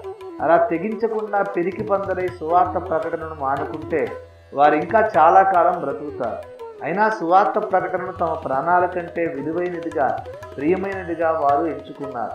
అందుకే హతసాక్షుల మరణం గొప్ప త్యాగంగా దేవుని రాజ్యంలో నిరంతరం శ్లాఘించబడే ఒక ఘనకార్యంగా ఎంచబడుతుంది. వాళ్ళు సువార్త ప్రకటించినా ప్రకటించకపోయినా ఆ దినం ఎలాగైనా వారు చనిపోవలసి ఉంటే ఇక దేవుని కోసం, సువార్త కోసం వారు ప్రత్యేకంగా పోగొట్టుకున్నది ఏమిటి? హతసాక్షులు దేవుని కోసం మరణించడం ద్వారా దేనినో పోగొట్టుకుంటున్నారు. వారు ఏమి పోగొట్టుకున్నారు? దేవుడు తమ కొరకు ఇచ్చిన ఇహలోకపు ఆయుష్కాలాన్ని వారు పోగొట్టుకుంటున్నారు. ఈ విధంగా అనేక కారణాల వల్ల మనుషులు తమకు దేవుడు అనుగ్రహించిన ఆయుర్దాయాన్ని సంపూర్తిగా అనుభవించలేకపోతారు. అందుచేత 600 ఒక మనిషి తప్పకుండా దేవుడు అనుగ్రహించిన ఆయుష్కాలం అంతా బ్రతికి తీరుతాడనే గుడ్డి నమ్మకం మనం పెట్టుకోకూడదు. అదే సమయంలో దేవుడు అనుగ్రహించిన ఆయుష్కాలం కంటే మించి ఎలాంటి పరిస్థితుల్లో మనం బ్రతకలేము అనే నిరాశ కూడా మన హృదయంలోనికి మనం రానివ్వకూడదు. దేవుడు ఒక వ్యక్తికి నియమించిన ఆయుష్కాలం ముగిసిపోవచ్చు. అయినా అతను ప్రభువును వేడుకుంటే కొన్ని ప్రత్యేక పరిస్థితుల్లో దేవుడు అతని ఆయుష్కాలాన్ని పెంచనూవచ్చు. కాలమునకు ముందుగా, నీ కాలమునకు ముందుగా నీ వేళ. ప్రసంగి 7:17. ప్రతి మానవుడికి దేవుడు నియమించిన ఆయుష్కాల దినాలు కొన్ని ఉన్నాయని మొదటి అధ్యాయంలో మనం చెప్పుకున్నాం. నియమింపబడిన దినములలో ఒకటైనా కాకమునుపే నా దినములన్నీ నీ గ్రంథములో లిఖితములాయను అని దైవజ్ఞాని అయిన దావీదు మహారాజు 139వ కీర్తనలో దేవునితో మాట్లాడుతూ సాక్ష్యం పలికాడు. నియమించబడిన దినాలు అనే మాటలను మనం ప్రత్యేకంగా గమనించాలి. మానవుని జీవితంలో ప్రత్యేకమైన సంఘటనలు, ప్రాముఖ్యమైన సంభవాలు ఎప్పుడెప్పుడు జరగాలో దేవుడు నిర్ణయించి దినాలను నియమించి ఉంటాడు. ఆ దినాలలో జన్మదినం ఒక ప్రత్యేక దినం, ఆ తర్వాత రక్షణ దినము, వివాహ దినము లాంటి ప్రత్యేక దినాలు కూడా ఉంటాయి. ఆ తర్వాత మరణ దినం కూడా ముందే నియమించబడి ఉంటుంది. దేవుడు నియమించిన మరణ దినం వచ్చినప్పుడు సాధారణంగా మానవుడు చచ్చిపోక తప్పదు. అయితే నేను మునిపే నొక్కి చెప్పినట్లు అది సాధారణమైన పరిస్థితుల్లో జరిగే సంభవం మాత్రమే. అయితే క్రైస్తవుడు సాధారణ వ్యక్తి కాడు, అతను ఒక అసాధారణ వ్యక్తి. సాధారణ మానవులకు ఉండే పరిమితులు, బలహీనతలు క్రైస్తవుడికి ఉండనక్కరలేదు. కొన్ని ప్రత్యేక పరిస్థితుల్లో మనుషులు తమ కాలం కంటే ముందు చనిపోవడం ఎలాగైతే ఉంటుందో, అలాగే కొన్ని ప్రత్యేక పరిస్థితుల్లో మానవులు తమకు మొదట నియమింపబడిన ఆయుష్కాలానికి మించి బ్రతకడం కూడా జరుగుతుందని నేను మొదటి అధ్యాయపు ముగింపులో చెప్పాను. నా ప్రియ క్రైస్తవ సోదరి సోదరుడా, నీవెవరివైనా సరే నీవు క్రీస్తు రక్తం చేత విమోచింపబడిన వ్యక్తివైతే నీవు నీ కాలానికి ముందుగా మరణించనక్కరలేదు. కొద్ది దినాలే బ్రతికి అల్పాయుషుడుగా మరణించనక్కరలేదు. లోకస్తులు మాట్లాడుకునే మాటల చేత నీవు నీ అభిప్రాయాలను ప్రభావితం కానివ్వవద్దు. దేవుని పిల్లలు దీర్ఘాయుష్మంతులు కావడం దేవుని చిత్తం. నేను ఈ సత్యాన్ని పుస్తకంలో ఎందుకు ఇంతగా నొక్కి చెప్పవలసి వచ్చిందంటే, దేవుని బిడ్డలందరినీ అల్పాయుష్కులుగా చేయడానికి, అకాల మృత్యు పాలు చేయడానికి సాతాను ఈ కడవరి దినాల్లో కృత నిశ్చయుడై ఒక పగడ్బందీ వ్యూహంతో పనిచేస్తూ ఉన్నాడు. 2 కొరింథీ 2:11లో పౌలు భక్తుడు సాతాను తంత్రములను మనం ఎరుగని వారము కాము అని వక్కానించాడు. అంటే మన శత్రువైన సాతాను ఒక మహాతంత్రగొట్టు అని అర్థం. వాడు ముక్కుసూటిగా మన ఎదుటికి వచ్చి యథార్థంగా యుద్ధం చేయడు. వాడు కొన్ని కుయుక్తులను, కుతంత్రాలను మన మీద ప్రయోగిస్తాడు. వాడు ఒక తంత్రగొట్టు అని, వాడి తంత్రాలను మనం ఎదిరించాలి అని ఎఫెసీ 6:10లో కూడా లేఖనం మనకు ఉపదేశం చేస్తున్నది. సాతాను తంత్రములను మనం ఎదిరించాలంటే మొట్టమొదట ఆ తంత్రాలు ఏమిటో మనం తెలుసుకొని ఉండాలి. సాతాను తంత్రాల్లో ఒక ముఖ్యమైన తంత్రం దేవుని ప్రజలను వారి కాలం కంటే ముందుగా చంపేయడం, క్రైస్తవ విశ్వాసులను అల్పాయుష్కులుగా చేయడం, దేవుని చేత బలంగా వాడబడుతూ దైవ సామ్రాజ్యాన్ని భూమి మీద నిర్మిస్తూ ఉన్నటువంటి క్రీస్తు సైనికులను తొందరగా చంపేయడం సాతాను యొక్క కుతంత్రం. ఈ కుతంత్రాన్ని వాడు గత 2000 ఏళ్లుగా విజయవంతంగా నెరవేర్చుకుంటూ ఉన్నాడు. దేవుని పిల్లలను అల్పాయుష్కులుగా సాతాను ఎలా చేయగలడు? వారికి జీవితం మీద ఆశ లేకుండా చేయడం ద్వారా, జీవితం పట్ల విశ్వాసుల హృదయాలలో విరక్తిని పుట్టించడం ద్వారా, అలా విశ్వాసుల హృదయాల్లో నిరాశ నిస్పృహలను కలిగించి తద్వారా వారి హృదయాల్లో జీవితం పట్ల విరక్తిని పుట్టించడానికి వాడు క్రైస్తవ కుటుంబాలలో భార్యాభర్తల మధ్య కలతలు, శక్తికి మించిన ఆర్థిక భారం, తద్వారా ఏర్పడే అప్పులు, ఇంకా ఇలాంటివే అనేక సమస్యలను సృష్టించి క్రైస్తవులను నలగగొడుతూ ఉంటాడు. ఈ సమస్యల దాటికి తట్టుకోలేక క్రైస్తవులు తాము చనిపోవాలని బలంగా కోరుకుంటారు. అలా ఒక క్రైస్తవ విశ్వాసి తన చావును తానే తన హృదయపూర్వకంగా బలంగా కోరుకోవడం అతడు ఆత్మహత్య చేసుకోవడంతో సమానం అవుతుంది.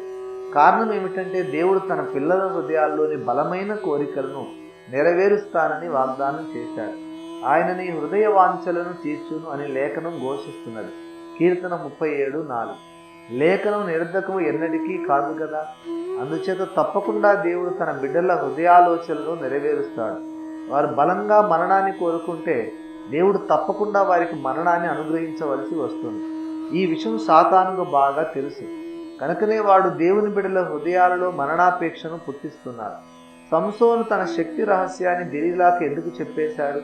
అతడు ప్రాణము విసిగి చావబోయెను అని పరిశుద్ధాత్మ దేవుడు మనకు తెలియజేస్తున్నాడు. న్యాయాధిపతులు 16:16. అలాగే బద్రీ వృక్షం కింద ఏలియా ప్రవక్త కూడా మరణాపేక్ష గలవాడయ్యాడని పరిశుద్ధాత్మ దేవుడు బయలుపరుస్తున్నాడు. 1 రాజులు 19:4. ప్రియమైన దేవుని బిడ్డ, నీలో కూడా ఇటువంటి మరణాపేక్ష పడుసూపుతున్నదా? ముక్కుసూటిగా అడుగుతున్నాను, నీకు చచ్చిపోవాలనిపిస్తుందా? వద్దు. పొరపాటును కూడా కలలో కూడా అలాంటి తలంపులు రానివ్వవద్దు. నీలో కలుగుతున్న ఆ తలంపులు సాతాను కలిగిస్తున్నాడు. నీవు చచ్చిపోవడం సాతానికే లాభం. అందుకే వాడు నిన్ను చంపేయాలనుకుంటున్నాడు. అయితే నీ సహకారం లేకుండా, నీ అంగీకారం లేకుండా సాతాను నిన్ను చంపలేడు. అందుకే చావుకు అంగీకరించేలా వాడు నిన్ను మానసికంగా సిద్ధపరుస్తున్నాడు. అందుకే వాడు నీలో అలాంటి ఆలోచనలు పుట్టిస్తున్నాడు. నీవు సాతానుతో సహకరించవద్దు, చావును కోరుకోవద్దు. నేను ఇలా ఉపదేశించడం చాలామంది పాఠకులకు విడ్డూరంగా కనిపించవచ్చు. ఇదెక్కడి వాక్యోపదేశం? సర్వసాధారణంగా దేవభక్తి పరాయణులందరూ కోరుకునేది ఈ లోకములో నుండి వెళ్ళిపోవాలనే కదా. పౌలు భక్తుడంతటి వాడు చావైతే లాభం అన్నాడు కదా. ఎన్నో విధాల శ్రమలు, బాధలు, శోధనలు, పాపాలతో నిండి ఉన్న ఈ లోకంలో ఇంకా ఉండవలసి వచ్చినందుకే భక్తులు బాధపడుతూ ఉంటారు. అలాంటప్పుడు చావును కోరుకోవడం తప్పెందుకు అవుతుంది? ఆత్మహత్య చేసుకోవడం నిస్సందేహంగా తప్పే. కానీ దేవుడే మనల్ని తన సన్నిధికి చేర్చుకోవాలని ఆశించడం పాపం ఎలా అవుతుంది అని అనేకులు విస్తుపోతూ ఉండవచ్చు. ఇలా ఆలోచించేవారు అనేకులు ఉంటారు గనుకనే దేవుడు ఈ అంశాన్ని పుస్తకం ద్వారా వ్రాయటానికి ప్రత్యేకంగా నన్ను ప్రేరేపించాడు. ఇక్కడ నేను ఒక పరమ సత్యాన్ని ప్రకటిస్తున్నాను, శ్రద్ధగా వినండి. చావైతే నాకు లాభం అని పౌలు సాక్ష్యమైతే ఇచ్చాడు కానీ తాను చనిపోవాలని హృదయపూర్వకంగా మాత్రం కోరుకోలేదు. అలా పౌలు కోరుకోలేకపోయాడు. ఫిలిప్పీ పత్రిక 1వ అధ్యాయంలో పౌలు చెప్పిన సాక్ష్యాన్ని క్రైస్తవ సమాజం పూర్తిగా వినిపించుకోలేదు. సగమే విని ఆ సగాన్నే బోధించడం, వల్లించడం చేస్తోంది క్రైస్తవ సమాజం. ఏదైనా ఇలా సగం వినడం అంతా తెలిసిపోయింది అనుకోవడమే కదా మన వాళ్ళ వాడుక. అసలు పౌలు భక్తుడి మనోగతం ఇది. నా మట్టుకైతే బ్రతుకుట క్రీస్తే, చావైతే లాభము. అయినను శరీరముతో నేను జీవించుటయే నాకున్న పనికి ఫలసాధనమైన ఎడల నేనేమి కోరుకుందునో నాకు తోచలేదు. ఈ రెంటి మధ్యను ఇరుకునబడి ఉన్నాను. నేను వెడలిపోయి క్రీస్తుతో కూడా ఉండవలనని నాకు ఆశ ఉన్నది. అది నాకు మరీ మేలు. అయినను నేను శరీరమందు నిలిచి ఉండుట మిమ్మల్ని బట్టి మరీ అవసరమైనది. ఫిలిప్పీ 1:21-23. అది అసలు సంగతి. పౌలు భక్తుడికైతే తనువు చాలించి ప్రభు దగ్గరికి వెళ్ళి ఆయనతో నివసించాలని చాలా ఆశగా ఉంది. అక్కడ పరదేశంలో పాపం కానీ, శాపం కానీ, శోధనలు కానీ ఉండవు. ప్రభు అయిన మన రక్షకుడిని ముఖాముఖి చూస్తూ ఆయనతో సహవాసం చేస్తూ ఉండిపోవచ్చు. అది పౌలుకే లాభకరం. కానీ అంతలోనే పౌలుకు తానే భూమి మీద చేయవలసిన పని జ్ఞాపకం వచ్చింది. దేవుడు తనకు అప్పగించిన పనిని తాను సంపూర్తి చేయాలంటే తాను మరికొంతకాలం ఈ మట్టి దేహములోనే నివసించక తప్పదు. ఎంత మహాభక్తుడైనా చనిపోయాక ఒక ఆత్మగా సంచరించి మనుషులకు సువార్త ప్రకటించలేడు, వాక్యాన్ని బోధించలేడు. అందుచేత చావైతే లాభం అని పౌలుకు తెలిసినా చావును హృదయపూర్వకంగా ఆహ్వానించలేకపోతున్నాడు. పౌలు చనిపోతే పౌలుకు ఒక్కడికి లాభం. అతడు బ్రతికి ఉంటే సార్వత్రిక సంఘానికి లాభం, ప్రపంచ క్రైస్తవ సమాజానికి లాభం. విశాల క్రైస్తవ సమాజపు శ్రేయస్సును విస్మరించి తనొక్కడికి ఈ బాధామయ ప్రపంచం నుండి విడుదల దొరికితే చాలు అని మరణాన్ని ఆహ్వానించడం పచ్చి స్వార్థం కదూ. అందుకే ఈ రెంటి మధ్యను నేను ఇరుకునబడి ఉన్నాను అంటున్నాడు పౌలు. చనిపోతే నాకు మేలు, నేను బ్రతికి ఉంటే మీకు మేలు. నా మేలు నేను చూసుకోవాలా, లేక నా మేలును త్యాగం చేసి మీ అందరి మేలును కోరుకోవాలా? నేనేమి కోరుకుందునో నాకు తోచడం లేదు అంటున్నాడు పౌలు. ఫిలిప్పీ 1:22. ఈ ధర్మ సంకటంలో, ఈ చికిత్సలో, ఈ మీమాంసలో చాలాసేపు పౌలు కొట్టుమిట్టాడి చివరకు ఒక తీర్మానానికి వచ్చాడు. అయినను నేను శరీరమందు నిలిచి ఉండుట మిమ్మును బట్టి మరీ అవసరమై ఉన్నది. అది పౌలు భక్తుడి తుది తీర్మానం. బ్రతకడమే, బ్రతుకుతూ ఉండడమే అవసరం, చచ్చిపోవడం కాదు. చివరికి పౌలులో బ్రతకాలనే ఆశే గెలిచింది. కేవలం బ్రతకాలనే ఆశే కాదు, బ్రతుకుతాను అనే నమ్మకం, గట్టి విశ్వాసం కూడా పౌలు హృదయంలో ఏర్పడింది.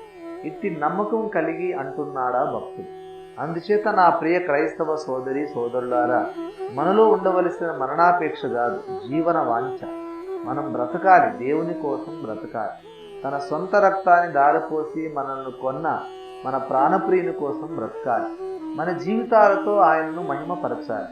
భూమి మీద దేవుడు చేస్తున్న కార్యాల కోసం మనం సాధనాలుగా, పనిముట్లుగా ఉపయోగపడాలి. దేవుని పిల్లలారా, మీ శత్రువు అయిన సాతాను మీ మీద ప్రయోగిస్తున్న కుతంత్రాన్ని గుర్తుపట్టండి. మీలో చనిపోవాలనే కోరిక పుట్టిస్తున్నవాడు సాతానే. ఆ కోరికను మీ మనస్సులో నుండి బయటికి వెళ్ళగొట్టండి. ఆ కోరికను మీ మనస్సులో వేలునుకోనివ్వకండి. ఊరికే చచ్చిపోతాను అనడం చాలా ఆత్మీయమైన భక్తిగల సంభాషణ అనుకోకండి. సాతానుతో మీరు సహకరించకండి, సాతాను మీద తిరగబడండి. కోరవలసిన వరం.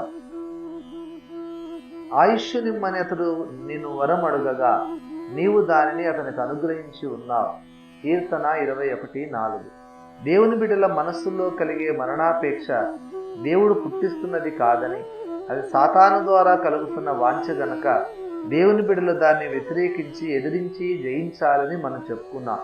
దేవుని పిల్లలను తమ కాలమునకు ముందు చంపడానికి సాతానుకు స్వతహాగా అధికారము, శక్తి లేవని, దేవుని పిల్లలు కూడా మనస్ఫూర్తిగా అంగీకరించి సహకరిస్తేనే తప్ప సాతాను వారిని చంపలేడని కూడా మనం చెప్పుకున్నాం. సాతాను ప్రయోగిస్తున్న ఈ కుతంత్రానికి విరుగుడుగా దేవుని పిల్లలు తమలో జీవన వాంఛ, బ్రతకాలనే కోరిక పెంచుకోవాలని కూడా నేను విన్నవించాను. అయితే ఇలా విశ్వాసులు తమ మనస్సులో బలంగా కోరుకోవటాన్ని బట్టి వారి ఆయుష్ పొడిగించబడమో లేక తగ్గించబడమో జరుగుతుందని నమ్మడం చాలామందికి కష్టసాధ్యంగా ఉండవచ్చు. బోడి మనం కోరుకోవడం, వ్యతిరేకించడము, దాని వలన మనం ఆయుష్కాలం పొడిగించబడడం లేక తగ్గించబడడం ఏమిటి? మనం ఎంతో కాలం బ్రతకాలో ఎప్పుడు చావాలో అది దేవుని నిర్ణయం మీద ఆధారపడి ఉంటుంది, కానీ అది మన చేతిలో ఉండదు కదా అని ఇంకా వాదించేవారు ఎవరైనా ఉంటే ఉండవచ్చు. అలాంటి ఆలోచన ధోరణి పూర్తిగా తప్పు, అసమంజసము, లేఖనాలకు విరుద్ధమును. దేవుడు తన పిల్లల ఆత్మీయ స్థితిగతులను బట్టి, వారి హృదయ వాంఛను బట్టి వారి జీవిత కాలాన్ని పెంచడము, తగ్గించడము చేస్తాడనేది 100% పూర్తిగా లేఖన సారాంశ సత్యం. ఈ విషయాన్ని సోదాహరణంగా లేఖనాధారాలతో నిరూపించడానికి ఈ చిన్న పుస్తకం రాయవలసి వచ్చింది. మీకు తెలుసో తెలియదో కానీ అనేక విషయాల్లో మనకు ఆధ్యాత్మిక పాఠాలు నేర్పిస్తున్న రాజర్షి దావీదు ఈ విషయంలో కూడా మనకు మాదిరిగా నిలిచి ఒక మహత్తర పాఠాన్ని నేర్పిస్తున్నాడు. మరణాన్ని గూర్చి, దాని పట్ల భక్తులు అవలంబించవలసిన వైఖరిని గూర్చి దావీదుకు దేవుడు ఎన్నో అమూల్యమైన పాఠాలను నేర్పించాడు.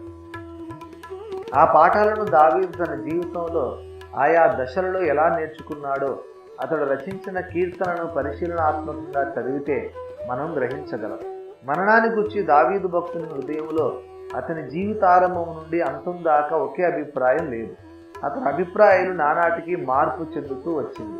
తుదకు ఓ శుభ సమయంలో దావీదు పూర్తిగా దేవుని చిత్తానుసారమైన ప్రార్థన చేయగలిగాడు. దావీదు ఆత్మీయ జీవితంలో ఈ పరిణామ క్రమాన్ని మనం పరికిద్దాం రండి. దావీదు భక్తుడు కూడా మనలో చాలామంది లాగానే జీవితంలో ఎన్నో ఎదురు దెబ్బలు తిన్నాడు. జీవితంలో గాయపడినప్పుడు నిరాశ, నిస్పృహలకు గురి కావడం, మానసికంగా కృంగిపోవడం మానవ సహజమే కదా. దావీదు భక్తుడు కూడా సరిగ్గా ఇలాంటి పరిస్థితులే ఎదురయ్యాయి. చివరకు దుర్భరమైన మహావేదనతో దావీదు రాసుకుని పాడుకున్న విషాద గీతమే 39వ కీర్తన. ఆ కీర్తనలో దావీదు వ్యక్తపరిచిన భావాలను మీరు ఎప్పుడైనా ధ్యానం చేశారా?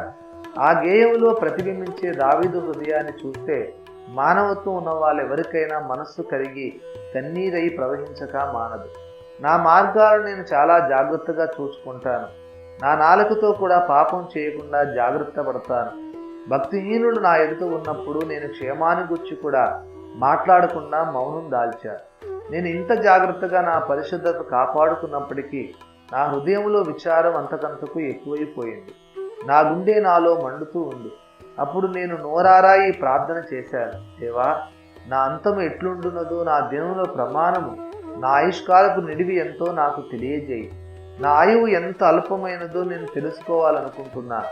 నా దినముల పరిమాణాన్ని నువ్వు బెత్తడంతగా చేశావు. నీ సన్నిధిలో నా ఆయుష్కాలం అసలు లేనట్లే ఉంది.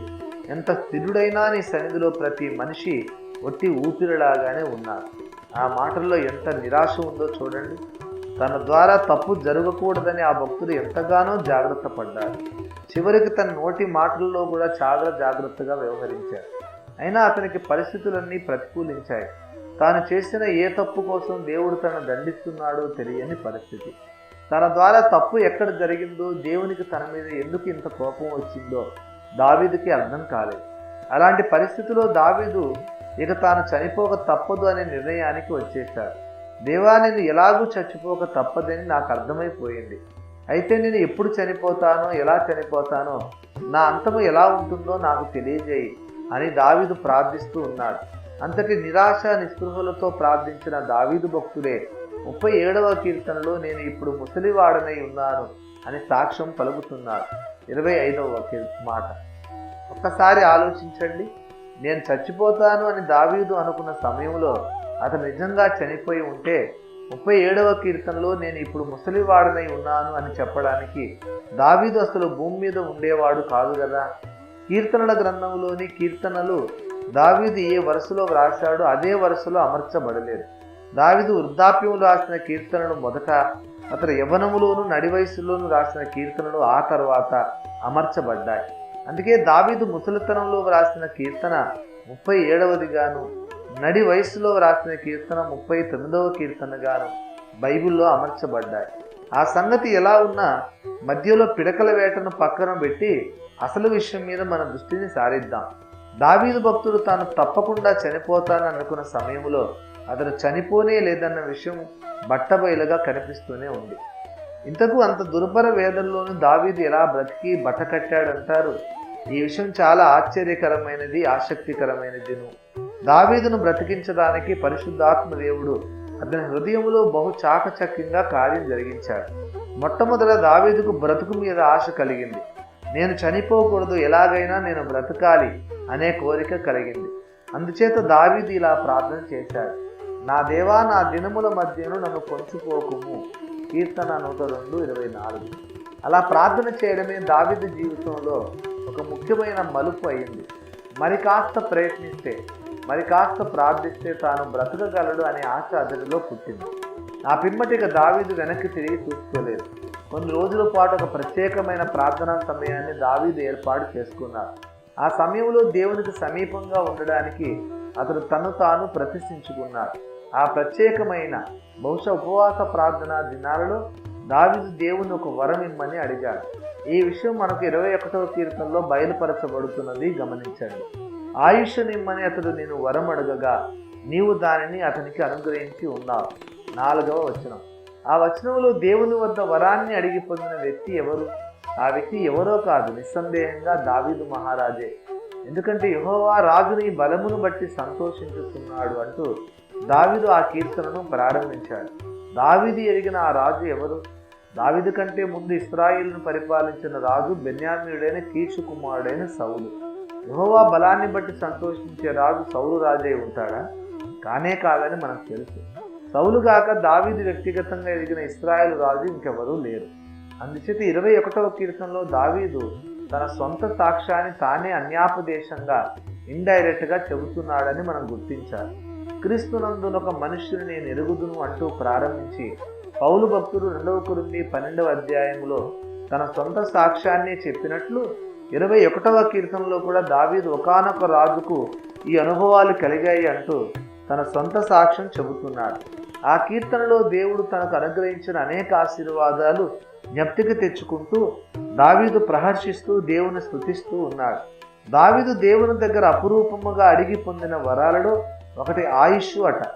దేవా, నాకు ఆయుష్ను ప్రసాదించు అని దావీదు ప్రార్థించాడు. ఆయుష్ కోసం మనుషులు ఎప్పుడు ప్రార్థన చేస్తారు? తాము చనిపోతామేమోనన్న భయం కలిగినప్పుడే కదా. అవును, దావీదు జీవితంలో ఒక ఘట్టంలో మరణ భయం అతన్ని వెంటాడింది. తాను చచ్చిపోతానేమోనని దావీదు చాలా భయపడ్డాడు. అదే దావీదు 39వ కీర్తన రచించిన వేదనామయ ఘట్టం. ఆ తర్వాత, అంటే దావీదు 39వ కీర్తన రచించిన తర్వాతే 21వ కీర్తన రచించాడు. దావీదు తాను చావకూడదని నిర్ణయించుకున్నాడు. బ్రతుకు మీద ఆశను పెంచుకున్నాడు. తాను మరికొంతకాలం బ్రతకాలని దావీదు బలంగా కోరుకున్నాడు.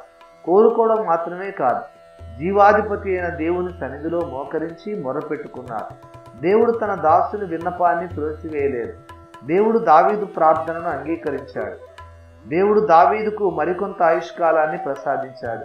దేవుడు దావీదు మనవిని అంగీకరించడం మాత్రమే కాదు, ఆ విషయాన్ని ఆయన దావీదుకు స్పష్టంగా తెలియపరిచాడు. నా కుమారుడా, నీవు ఇప్పుడే చనిపోవు, నీవు ఇంకా చాలా కాలం జీవిస్తావు అని దేవుడు దావీదుకు వాగ్దానం చేశాడు. దేవుని నుండి ఆ వాగ్దానాన్ని పొందిన తర్వాత దావీదు 118వ కీర్తనను రచించాడు. ఆ కీర్తనలో దావీదు, నేను చావను, సజీవుడిని యెహోవా క్రియలను వివరించెదను. యెహోవా నన్ను కఠినముగా శిక్షించను గాని ఆయన నన్ను మరణమునకు అప్పగింపలేదు అంటూ తన విజయ గీతికను ఆలపించాడు. 17-18 వచనాలు చూడండి. ఆ తర్వాత దావీదు చాలా కాలం జీవించాడు. దేవునితో సన్నిహితంగా సహవాసం చేశాడు. క్రీస్తును గురించి ఎన్నో ప్రవచనాత్మక కీర్తనలు, ప్రాఫెటిక్ సాంగ్స్ రచించాడు. ఆ తర్వాత నిండు వృద్ధాప్యంలో దేవుడు తనకు అప్పగించిన పరుగును కడముట్టించానన్న సంతృప్తితో దేవుని సంకల్పం చొప్పున ఇతడు తన తరం వారికి సేవ చేశాడు అన్న అద్భుతమైన సాక్ష్యాన్ని దేవుని ద్వారా పొందినవాడే దావీదు కన్ను మూసి పరదేశంలో ఉన్న తన పితరుల వద్దకు చేర్చబడ్డాడు. ఒకవేళ దావీదు విశ్వాసములో బలవంతుడై మరణముతో పోరాడి ఉండకపోతే, తన ఆయుష్కాలాన్ని పెంచుకొని ఉండకపోతే, దేవుడు నియమించిన కార్యాలన్నిటినూ దావీదు నెరవేర్చలేకపోయేవాడు. వ్రాయమని దేవుడు ఆజ్ఞాపించిన కీర్తనలు ఎన్నిటినో దావీదు వ్రాయలేకపోయేవాడు. దేవుడు దావీదు కోసం నియమించిన పరిచయను పూర్తిగా నెరవేర్చకుండానే ఒకవేళ దావీదు మరణించి ఉంటే, దావీదు దేవుని సంకల్పము చొప్పున తన తరము వారికి సేవ చేశాను అన్న సాక్ష్యం లేఖనాల్లో ఉండేదే కాదు. దావీదు మరణానికి వ్యతిరేకంగా పోరాడి దేవుని కృపను పొంది తన ఆయుష్కాలాన్ని పొడిగించుకోవడం ద్వారా ఎంత గొప్ప మేలు జరిగిందో చూశారా? దావీదు అన్ని తరాలలోని విశ్వాసులకు ఈ విషయంలో ఒక మంచి మాదిరి. దావీదు గోలియాతుతో పోరాడి అద్భుత రీతిగా గెలిచాడని మనం గొప్పగా చెప్పుకుంటాం. కానీ దావీదు గోలియాతుతో పెద్దగా చేసిన పోరాటం ఏమీ లేదు. ఎందుకంటే గోలియాతు నుండి దావీదు ఒక దెబ్బ కూడా తినలేదు. గోలియాతుకు అసలు ఆ అవకాశమే రాలేదు. దావీదుకు కూడా గోలియాతును రెండవసారి కొట్టడానికి అవకాశం రాలేదు. దావీదు విసిరిన మొదటి రాయినే దేవుడు వశపరుచుకొని అది సరిగ్గా గోలియాతు ఆయువు పట్టు మీద తగిలేలా చేశాడు. అంతే, మళ్ళీ గోలియాతు మంచినీళ్ళు కూడా అడగకుండా చచ్చిపోయాడు. అయితే మరణంతో దావీదు చేసిన పోరాటం అసలు స్థితులైన పోరాటంగా సాగింది. అది దీర్ఘకాలిక పోరాటం. మరణంతో పోరాటం అంటే ఏమిటనుకున్నారు? మరణంతో పోరాటం అంటే సాతానుతో పోరాటమే. ఎందుకంటే హెబ్రీ 2:14 సాతాను మరణం యొక్క బలం కలవాడు అని లేఖనం పిలుస్తోంది. కారణం ఏమిటంటే మానవ జాతిలోనికి మరణం తెచ్చిపెట్టిన వాడు సాతాను. మరణం అనేది ఆదాము చేసిన పాపం ద్వారానే నరజాతికి సంక్రమించింది. ఆ విషయంలో సందేహం లేదు. అయితే మన ఆది పితరులైన ఆదాము హవ్వలను పాపంలో పడవేసిన వాడు సాతానే కదా. ఆదాము హవ్వలను వాడు పాపంలో ఎందుకు పడవేశాడు? దేవుని పోలికలో సృజింపబడిన మానవ జాతిలోనికి మరణాన్ని తెచ్చి పెట్టడానికే కదా. ఒకసారి ఆది పితరుల చేత పాపం చేయించడమే కాదు, పదే పదే మనుషులందరి చేత వాడు పాపం చేయిస్తూ ఉన్నాడు. అందుచేత మరణం అందరికీ ప్రాప్తిస్తోంది. మనుషుల మరణానికి ఆదాము పాపం, వారి సొంత పాపం, ఈ రెండు కారణమవుతున్నాయి. ఒక మనుషుని ద్వారా పాపమును, పాపం ద్వారా మరణమును లోకములో ఎలాగూ ప్రవేశించనో అలాగునే మనుషులందరూ పాపము చేసినందున మరణం అందరికీ సంప్రాప్తమాయను అని లేఖనం వివరిస్తున్నది. మానవ జాతిలో పాపం చేయనివాడు ఎవడూ లేడు. అందుచేత మనుషులంతా మరణించవలసిన పరిస్థితి దాపురించింది. మరణానికి మూల కారణమైన పాపములోనికి ప్రతి మనిషిని పదే పదే పడదోస్తూ ఉండేవాడు సాతానే. కనుక లేఖనం వారిని మరణం యొక్క బలం కలవాడు అని పిలుస్తున్నది. మరణం యొక్క బలం కలవాడు సాతానే. మనుషులందరికీ మరణాన్ని తెచ్చిపెట్టాలని, తత్ఫలితంగా వారిలోని దేవుని పోలికను, మానవ త్రిత్వాన్ని నాశనం చేయాలని, వారిని శాశ్వతంగా దేవునికి దూరం చేయాలని కంకణం కట్టుకున్నవాడు సాతానే. గనుక మరణంతో పోరాడటం అంటే సాతానుతో పోరాడటమే. దావీదు జీవితంలో అతని చాలా కాలం మరణభీతి వెంబడించిందని మనం చెప్పుకున్నాం. మరణభీతి మాత్రమే కాదు, తాను మరణిస్తానన్న నమ్మకము, మరణాపేక్ష దావీదు మనసులో చోటు చేసుకున్నాయి. తనలోని మరణాపేక్షతోనే దావీదు పోరాడాడు. అంటే ఆ మరణాపేక్షను పుట్టిస్తున్న సాతానుతో అతడు పోరాడాడు. అదొక మానసిక పోరాటం. సాతాను తెచ్చిపెడుతున్న నిరాశ నిస్పృహులకు జవాబుగా దేవుని సహాయంతో దావీదు నిరీక్షణను తెచ్చిపెట్టుకున్నాడు. తనలో బ్రతుకు పట్ల క్రొత్త ఆశలను చిగురింపజేసుకున్నాడు. సాతాను తెచ్చిపెట్టే వ్యతిరేక తలంపుల, నెగిటివ్ థాట్స్కు జవాబుగా దావీదు పాజిటివ్ తలంపులను, మరణానికి వ్యతిరేకమైన తలంపులను, జీవానికి అనుకూలమైన తలంపులను అలవరుచుకున్నాడు. దావీదులోని ఈ పాజిటివ్ థింకింగ్ని దెబ్బతీయడానికి సాతాను అతడి జీవితంలో ఎన్నో సమస్యలను తెచ్చిపెట్టాడు. అయినా దావీదు ఇంకనూ నేను ఆయన్ను స్తుతించదును, నా ప్రాణమా నాలో నీవేళ తొందరపడుచున్నావు, దేవుని యందు నిరీక్షణ ఉంచుము అని తనకు తాను ధైర్యం నూరిపోసుకుంటూ జీవిత యాత్రలో ముందుకు సాగిపోయాడు. సాతాను తెచ్చిపెట్టిన తలంపులతో దావీదు వాస్తవంగానే ఒక భీకరమైన పోరాటం సలిపాడు. ఆ పోరాటంలో కొంతసేపు సాతానుదే పైచేయి అయింది, మరికొంతసేపు దావీదుదే పైచేయి అయింది. కొన్నిసార్లు సాతాను కారణంగా దావీదు గాయపడ్డాడు, మరికొన్నిసార్లు దావీదు విసిరిన ఆత్మ ఖడ్గం ద్వారాను, ఆధ్యాత్మిక బాణాల ద్వారాను సాతానే గాయపడ్డాడు. ఈ పోరాటంలో ఎట్టకేలకు చివరికి సాతాను ఓడిపోయాడు, దావీదే గెలిచాడు. దావీదును అకాల మరణానికి గురి చేయాలన్న సాతాను పన్నాగం ఫలించలేదు. విశ్వాసం ద్వారా దావీదు మరణాధిపతి కంటే బలవంతుడై తన జీవాన్ని కాపాడుకున్నాడు. తద్వారా దేవుని సంకల్ప ప్రకారం తన తరం వారికి అతడు సంపూర్ణంగా సేవ చేయగలిగాడు. నా ప్రియ సోదరి సోదరులారా, సాతానుతో మనం పోరాడేటప్పుడు అసలు యుద్ధం జరిగే రణరంగం ఏమిటనుకున్నారు? మన మనస్సే ఆ రణరంగం. నీ మనస్సులోనికి సాతాను తెచ్చిపెట్టే ప్రేరేపణలు ఏ మాత్రము ప్రవేశించకుండా నీవు అడ్డుకోగలిగితే ఇక నీవు సాతానును సంపూర్ణంగా జయించేసినట్లే. సాతాను తన తలంపులు నీ మనస్సులోనికి ప్రవేశపెట్టగలిగితే ఇక వాడు ఎక్కడికైనా ఏ గదిలోనికైనా ప్రవేశింపగలుగుతాడు.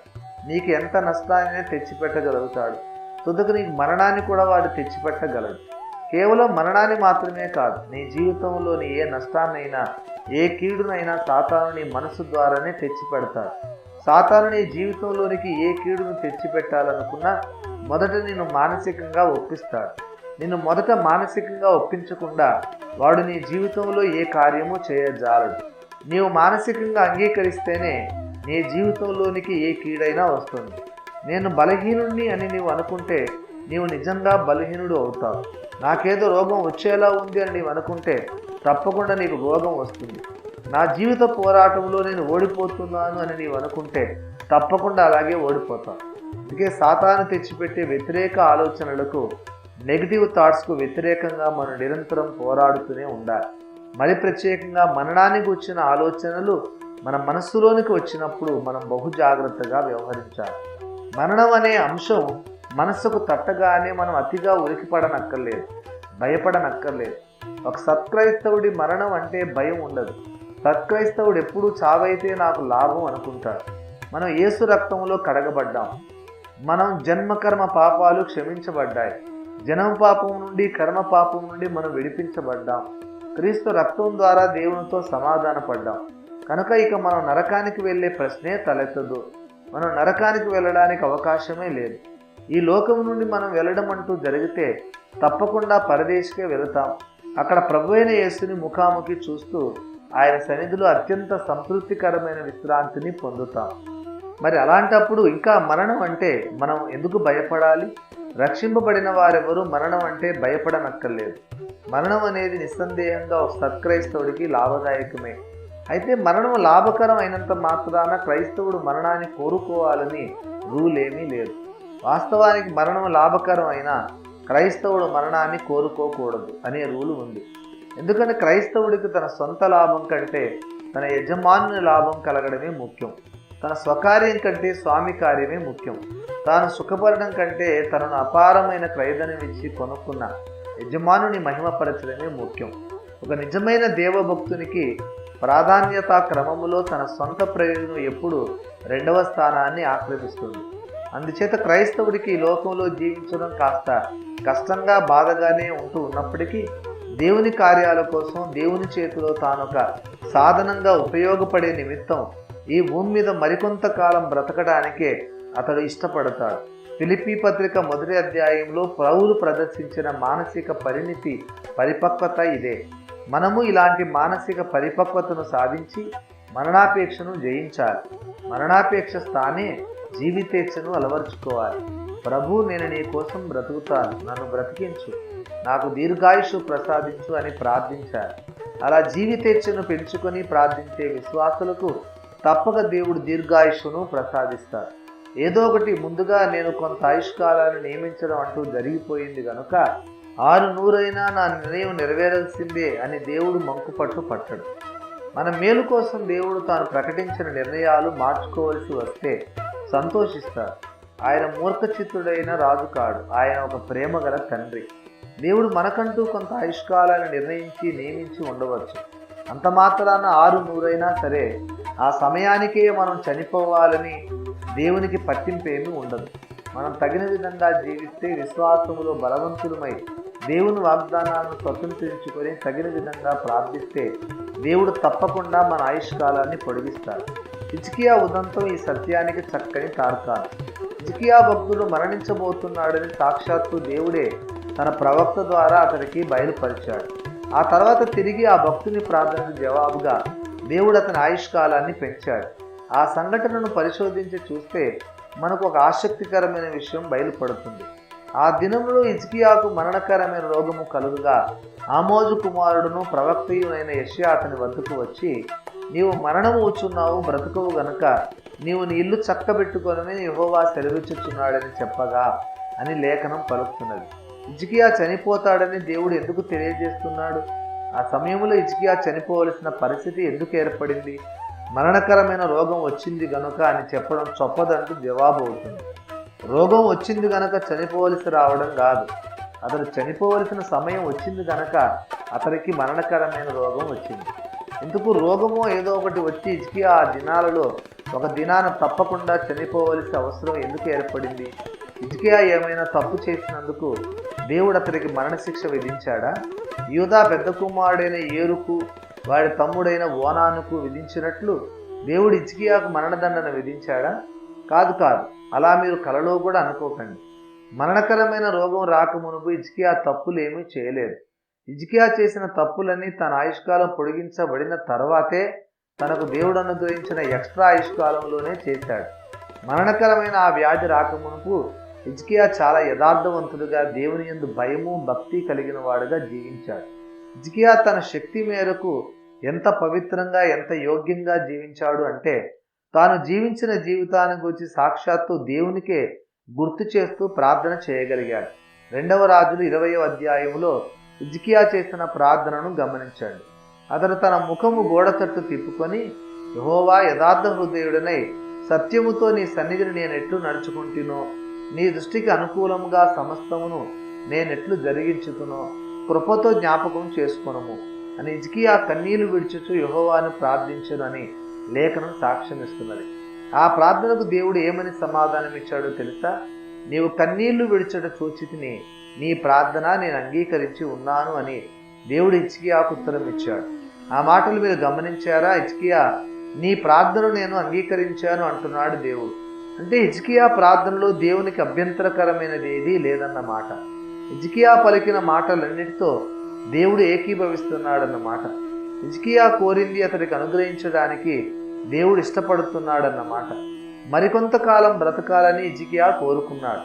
ఆ కోరికను హిజ్కియా అక్షరాల తన పెదవులతో చెప్పకపోయినా దేవుడు తన భక్తుడు హృదయ వాంఛను అర్థం చేసుకున్నాడు. అయితే మరికొంత ఆయుష్కాలాన్ని దేవుని దగ్గర అడుక్కోవడానికి హిజ్కియా దేనిని ఆధారం చేసుకున్నాడు? దేని మీద ఆధారపడి తన జీవితకాలపు పొడిగింపు కోసం ప్రార్థించాడు? తన యథార్థత, తన సత్య ప్రవర్తన. దేవునికి అనుకూలంగా తాను సమస్తాన్ని జరిగించినా ఉండడు. ఈ లక్షణాలను బట్టి హిజ్కియా దేవుని ముందుకు వెళ్ళి తనలోని భక్తి జీవితాన్ని బట్టే దేవుడు తనను కరుణించాలని ఆశించాడు, ప్రార్థించాడు. ఆ ప్రార్థనను నేను అంగీకరించి ఉన్నాను అని దేవుడు సాక్ష్యం పలుకుతున్నాడు. అంటే హిజ్కియా దేవుని దృష్టికి అనుకూలంగానే సమస్తము జరిగించాడని దేవుడు ఒప్పుకుంటున్నాడన్నమాట. మరి అలాంటప్పుడు హిజ్కియా మరణ దినం ఎందుకు వచ్చేసినట్టు? ఎందుకు అంటే దేవుడు హిజ్కియాకు నియమించిన ఆయుష్కాల దినాలు అయిపోయాయి గనుక. హిజ్కియా ఏదో తప్పు చేశాడని కాదు. హిజ్కియా ఇంకా తన తల్లి గర్భంలో పిండంగా రూపించబడుతున్నప్పుడే హిజ్కియా జీవితంలో దినాలన్నీ దేవుడు తన గ్రంథంలో లిఖింపజేశాడు. కీర్తన 139:16. అలా దేవుడు రాసి ఉంచిన దినాలలో ఏ దినాన్నైతే దేవుడు హిజ్కియా మరణ దినంగా రాసి పెట్టాడో ఆ దినం సమీపించింది. మరణ దినం సమీపించినప్పుడు మనిషి చావటానికి ఏదో ఒక సాకు కావాలి, ఏదో ఒకటి వచ్చి మనిషి చచ్చిపోవాలి. అందుకే హిజ్కియాకు మరణకరమైన రోగం వచ్చింది. అంటే హిజ్కియాకు ఆ దినాల్లో రావలసిన మరణం అకాల మరణం ఏమీ కాదు, అది సకాల మరణమే. దేవుడు నియమించిన ఆయుష్కాలం అయిపోయింది. ఇక హిజ్కియా చచ్చిపోవడం పూర్తిగా న్యాయము, ధర్మము, దేవుని చిత్త ప్రకారమును. అలాంటి పరిస్థితుల్లో హిజ్కియా ప్రార్థన చేశాడు, దేవా నాకు మరికొంత ఆయుష్కాలం కావాలి అని. అంటే దేవా నీ గ్రంథములో నీవు రాసిపెట్టిన నీ నిర్ణయాన్ని కూడా మార్చుకో అని హిజ్కియా ప్రార్థిస్తున్నాడన్నమాట. ఆశ్చర్యం, మహాశ్చర్యం. దేవుడు తన నిర్ణయాన్ని మార్చుకోవడానికి ఇష్టపడ్డాడు. నా కుమారుడా, నేను నీకు నియమించిన ఆయుష్కాలం ముగిసిపోయింది, అయినా నీవు అడుగుతున్నావు గనక నేను నీకు మరికొంత ఆయుష్కాలాన్ని ఇవ్వడానికి ఇష్టపడుతున్నాను. నీవు బ్రతకడం నాకు ఇష్టమే.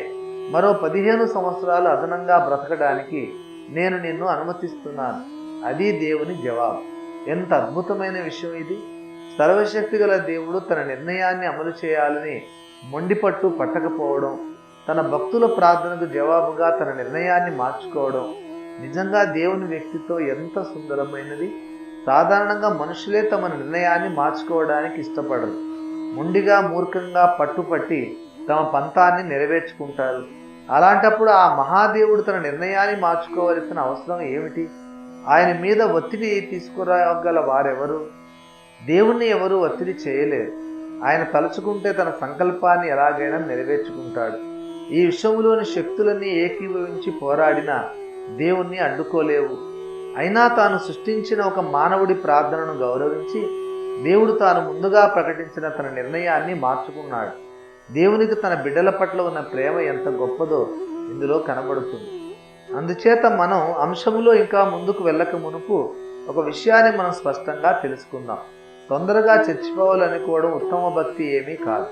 దేవుని నిజంగా ప్రేమించేవారు దేవుని కొరకు జీవించాలనే ఆశ కలిగి ఉండాలి. నిజంగా మనలో దేవుని కోసం జీవించాలనే ఆశ ఉంటే పూర్ణమైన పట్టుదలతో మనం ప్రార్థించి పూర్ణ హృదయంతో దేవుణ్ణి నమ్మితే తప్పకుండా మన జీవితకాలం పొడిగించబడుతుంది. మనం దీర్ఘాయుష్మంతులం అవుతాం. దేవుని బిడ్డలు దీర్ఘాయుష్మంతులు కావడానికి పాటించవలసిన సూత్రాలు కొన్ని ఉన్నాయి. పరిశుద్ధ లేఖనాల్లో మన మేలు కోసం పరిశుద్ధాత్మదేవుడు పొందుపరిచిన ఆ సూత్రాలను ఒకసారి వినమ్రులమై భక్తి శ్రద్ధలతో పరికిద్దాం రండి. ప్రప్రదంగా మనం దీర్ఘాయుష్మంతులం కావాలంటే దేవుణ్ణి హృదయపూర్వకంగా మనం ప్రేమించాలి. ప్రేమించి ఆయన నామాన్ని అంటే ఆయన వ్యక్తిత్వాన్ని, స్వభావాన్ని, గుణలక్షణాలని పరిశీలనగా తెలుసుకోవాలి. అప్పుడు మనం దీర్ఘాయుష్మంతులం అవుతాం. నిస్సందేహంగా ఇది లేఖనములో దేవుడు మనకు అనుగ్రహించిన వాగ్దానం. అతడు నన్ను ప్రేమించుచున్నాడు గనక నేను అతన్ని తప్పించెదను. అతడు నా నామము ఎరిగినవాడు గనక నేను అతన్ని ఘనపరిచెదను. అతడు నాకు మొర్రపెట్టగా నేను అతనికి ఉత్తరం ఇచ్చేదను. దీర్ఘాయువు చేత అతనిని తృప్తిపరచెదను. కీర్తనలు 91, 14, 15, 16. అది దేవోక్తి. నేను దీర్ఘాయువు చేత అతన్ని తృప్తిపరుస్తాను, అతడు నన్ను ప్రేమిస్తున్నాడు గనక. ఆ మాటను మనం నమ్ముదాం, స్వతంత్రించుకుందాం. రెండవదిగా మనం దీర్ఘాయుష్మంతులం కావాలంటే మనం పరిశుద్ధ జీవితాన్ని జీవించాలి.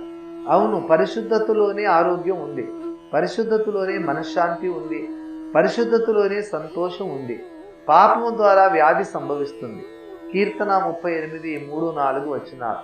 బలహీనత, గుండెదడ మనల్ని పీడిస్తాయి. 10వ వచనం. అధికంగా చెడు క్రియలు చేయడం ద్వారా ఆయుష్ క్షీణిస్తుంది, అకాల మరణం సంభవిస్తుంది. ప్రసంగి 7, 17 వచనం. అవి పాప జీవిత ఫలితాలు. అందుచేత పరిశుద్ధత కలిగి మనం జీవిస్తే వాటికి వ్యతిరేక ఫలితాలు సంభవిస్తాయి. పరిశుద్ధంగా బ్రతికే వారికి గుండెదడ ఉండదు, బలహీనత ఉండదు, అశాంతి ఉండదు, అకాల మరణం కూడా ఉండదు. అయితే వ్యాధి వచ్చినప్పుడల్లా ఆ వ్యక్తి పాపం చేస్తాడని మనం అనుకోకూడదు. కొన్నిసార్లు విశ్వాసులు ఏ పాపము చేయకుండా అన్ని విధాలా దేవునికి ఇష్టలుగా బ్రతుకుతున్నప్పటికీ వారికి వివిధ కారణాల వలన అనారోగ్యం సంభవించే అవకాశం ఉంది. ఈ విషయానికి చక్కని తార్కాలం ఎలీషా, యోబు, తిమోతిలు. ఎలీషాకు మరణకరమైన రోగం వచ్చింది. తిమోతికి కడుపు జబ్బు ఉంది.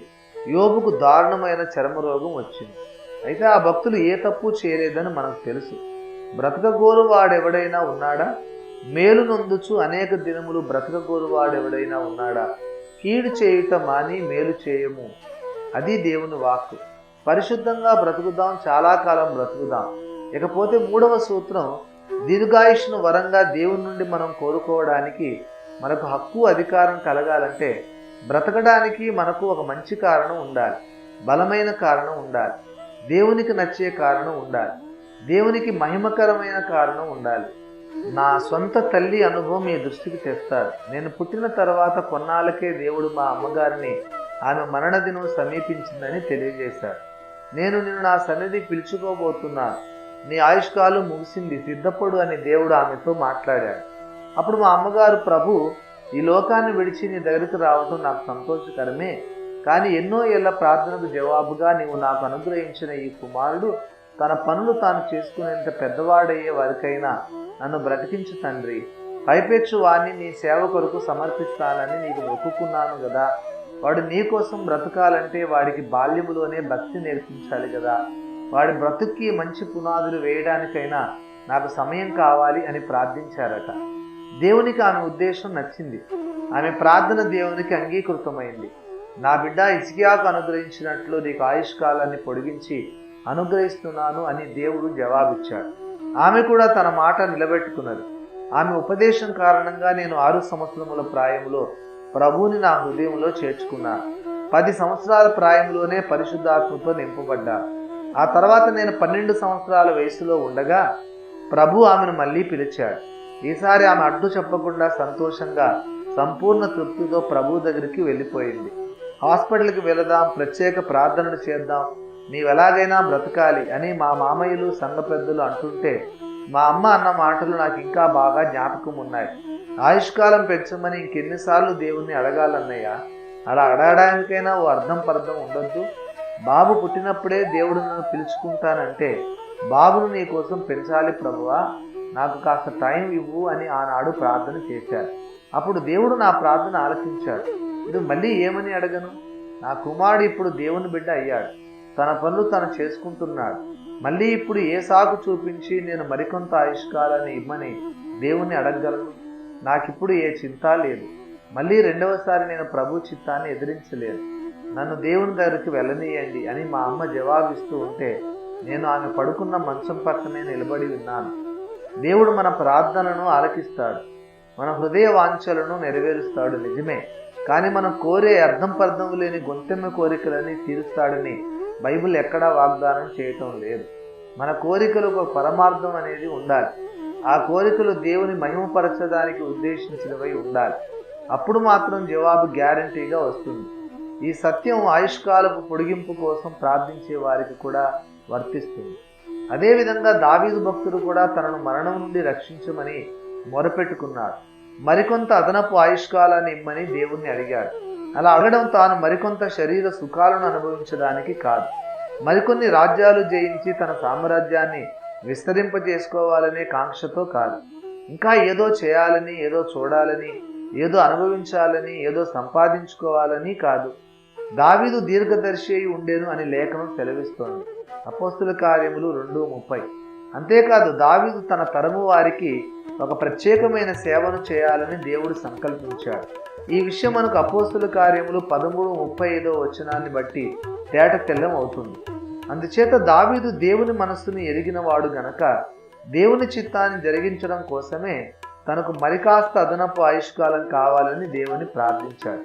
దేవుని మహిమను భూమి మీద చాటించడం కోసమే దావీదు తన ఆయుష్కాల పొడిగింపు కోసం వేడుకున్నాడు. అయితే హిజ్కియా లాంటి భవిష్యత్ కార్యాచరణ ప్రణాళిక ఏమీ లేకుండానే ఊరికినే తన జీవితకాలాన్ని పొడిగించమని దేవుణ్ణి అడిగాడు. నన్ను మరికొంతకాలం బ్రతకని ప్రభు అని మొరపెట్టుకున్నాడే తప్ప అర్జెంటుగా చచ్చిపోతే దేవుని కార్యాలకు ఏ నష్టం వాటిల్లుతుందో చెప్పలేదు.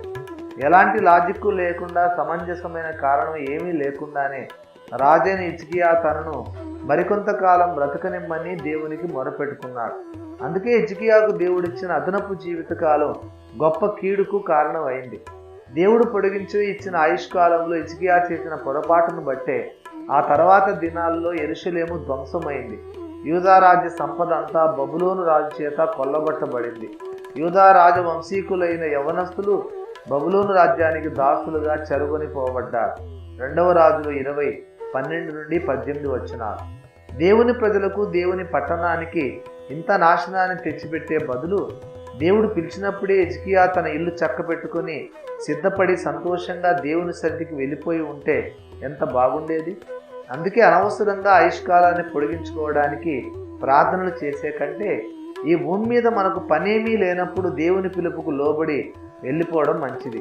అనవసరంగా ఆయుష్కాలాన్ని పొడిగించుకోవడం, ప్రార్థించడం కీడుకే కారణం అవుతుంది. హిజ్కియా ఉదంతం మనకు నేర్పిస్తున్న మరో అమూల్యమైన పాఠం ఇది. దావీదు తన ఆయుష్కాలాన్ని పొడిగించుకోవాలి అనుకున్నాడు అంటే దానికి ఒక పరమార్థం ఉంది.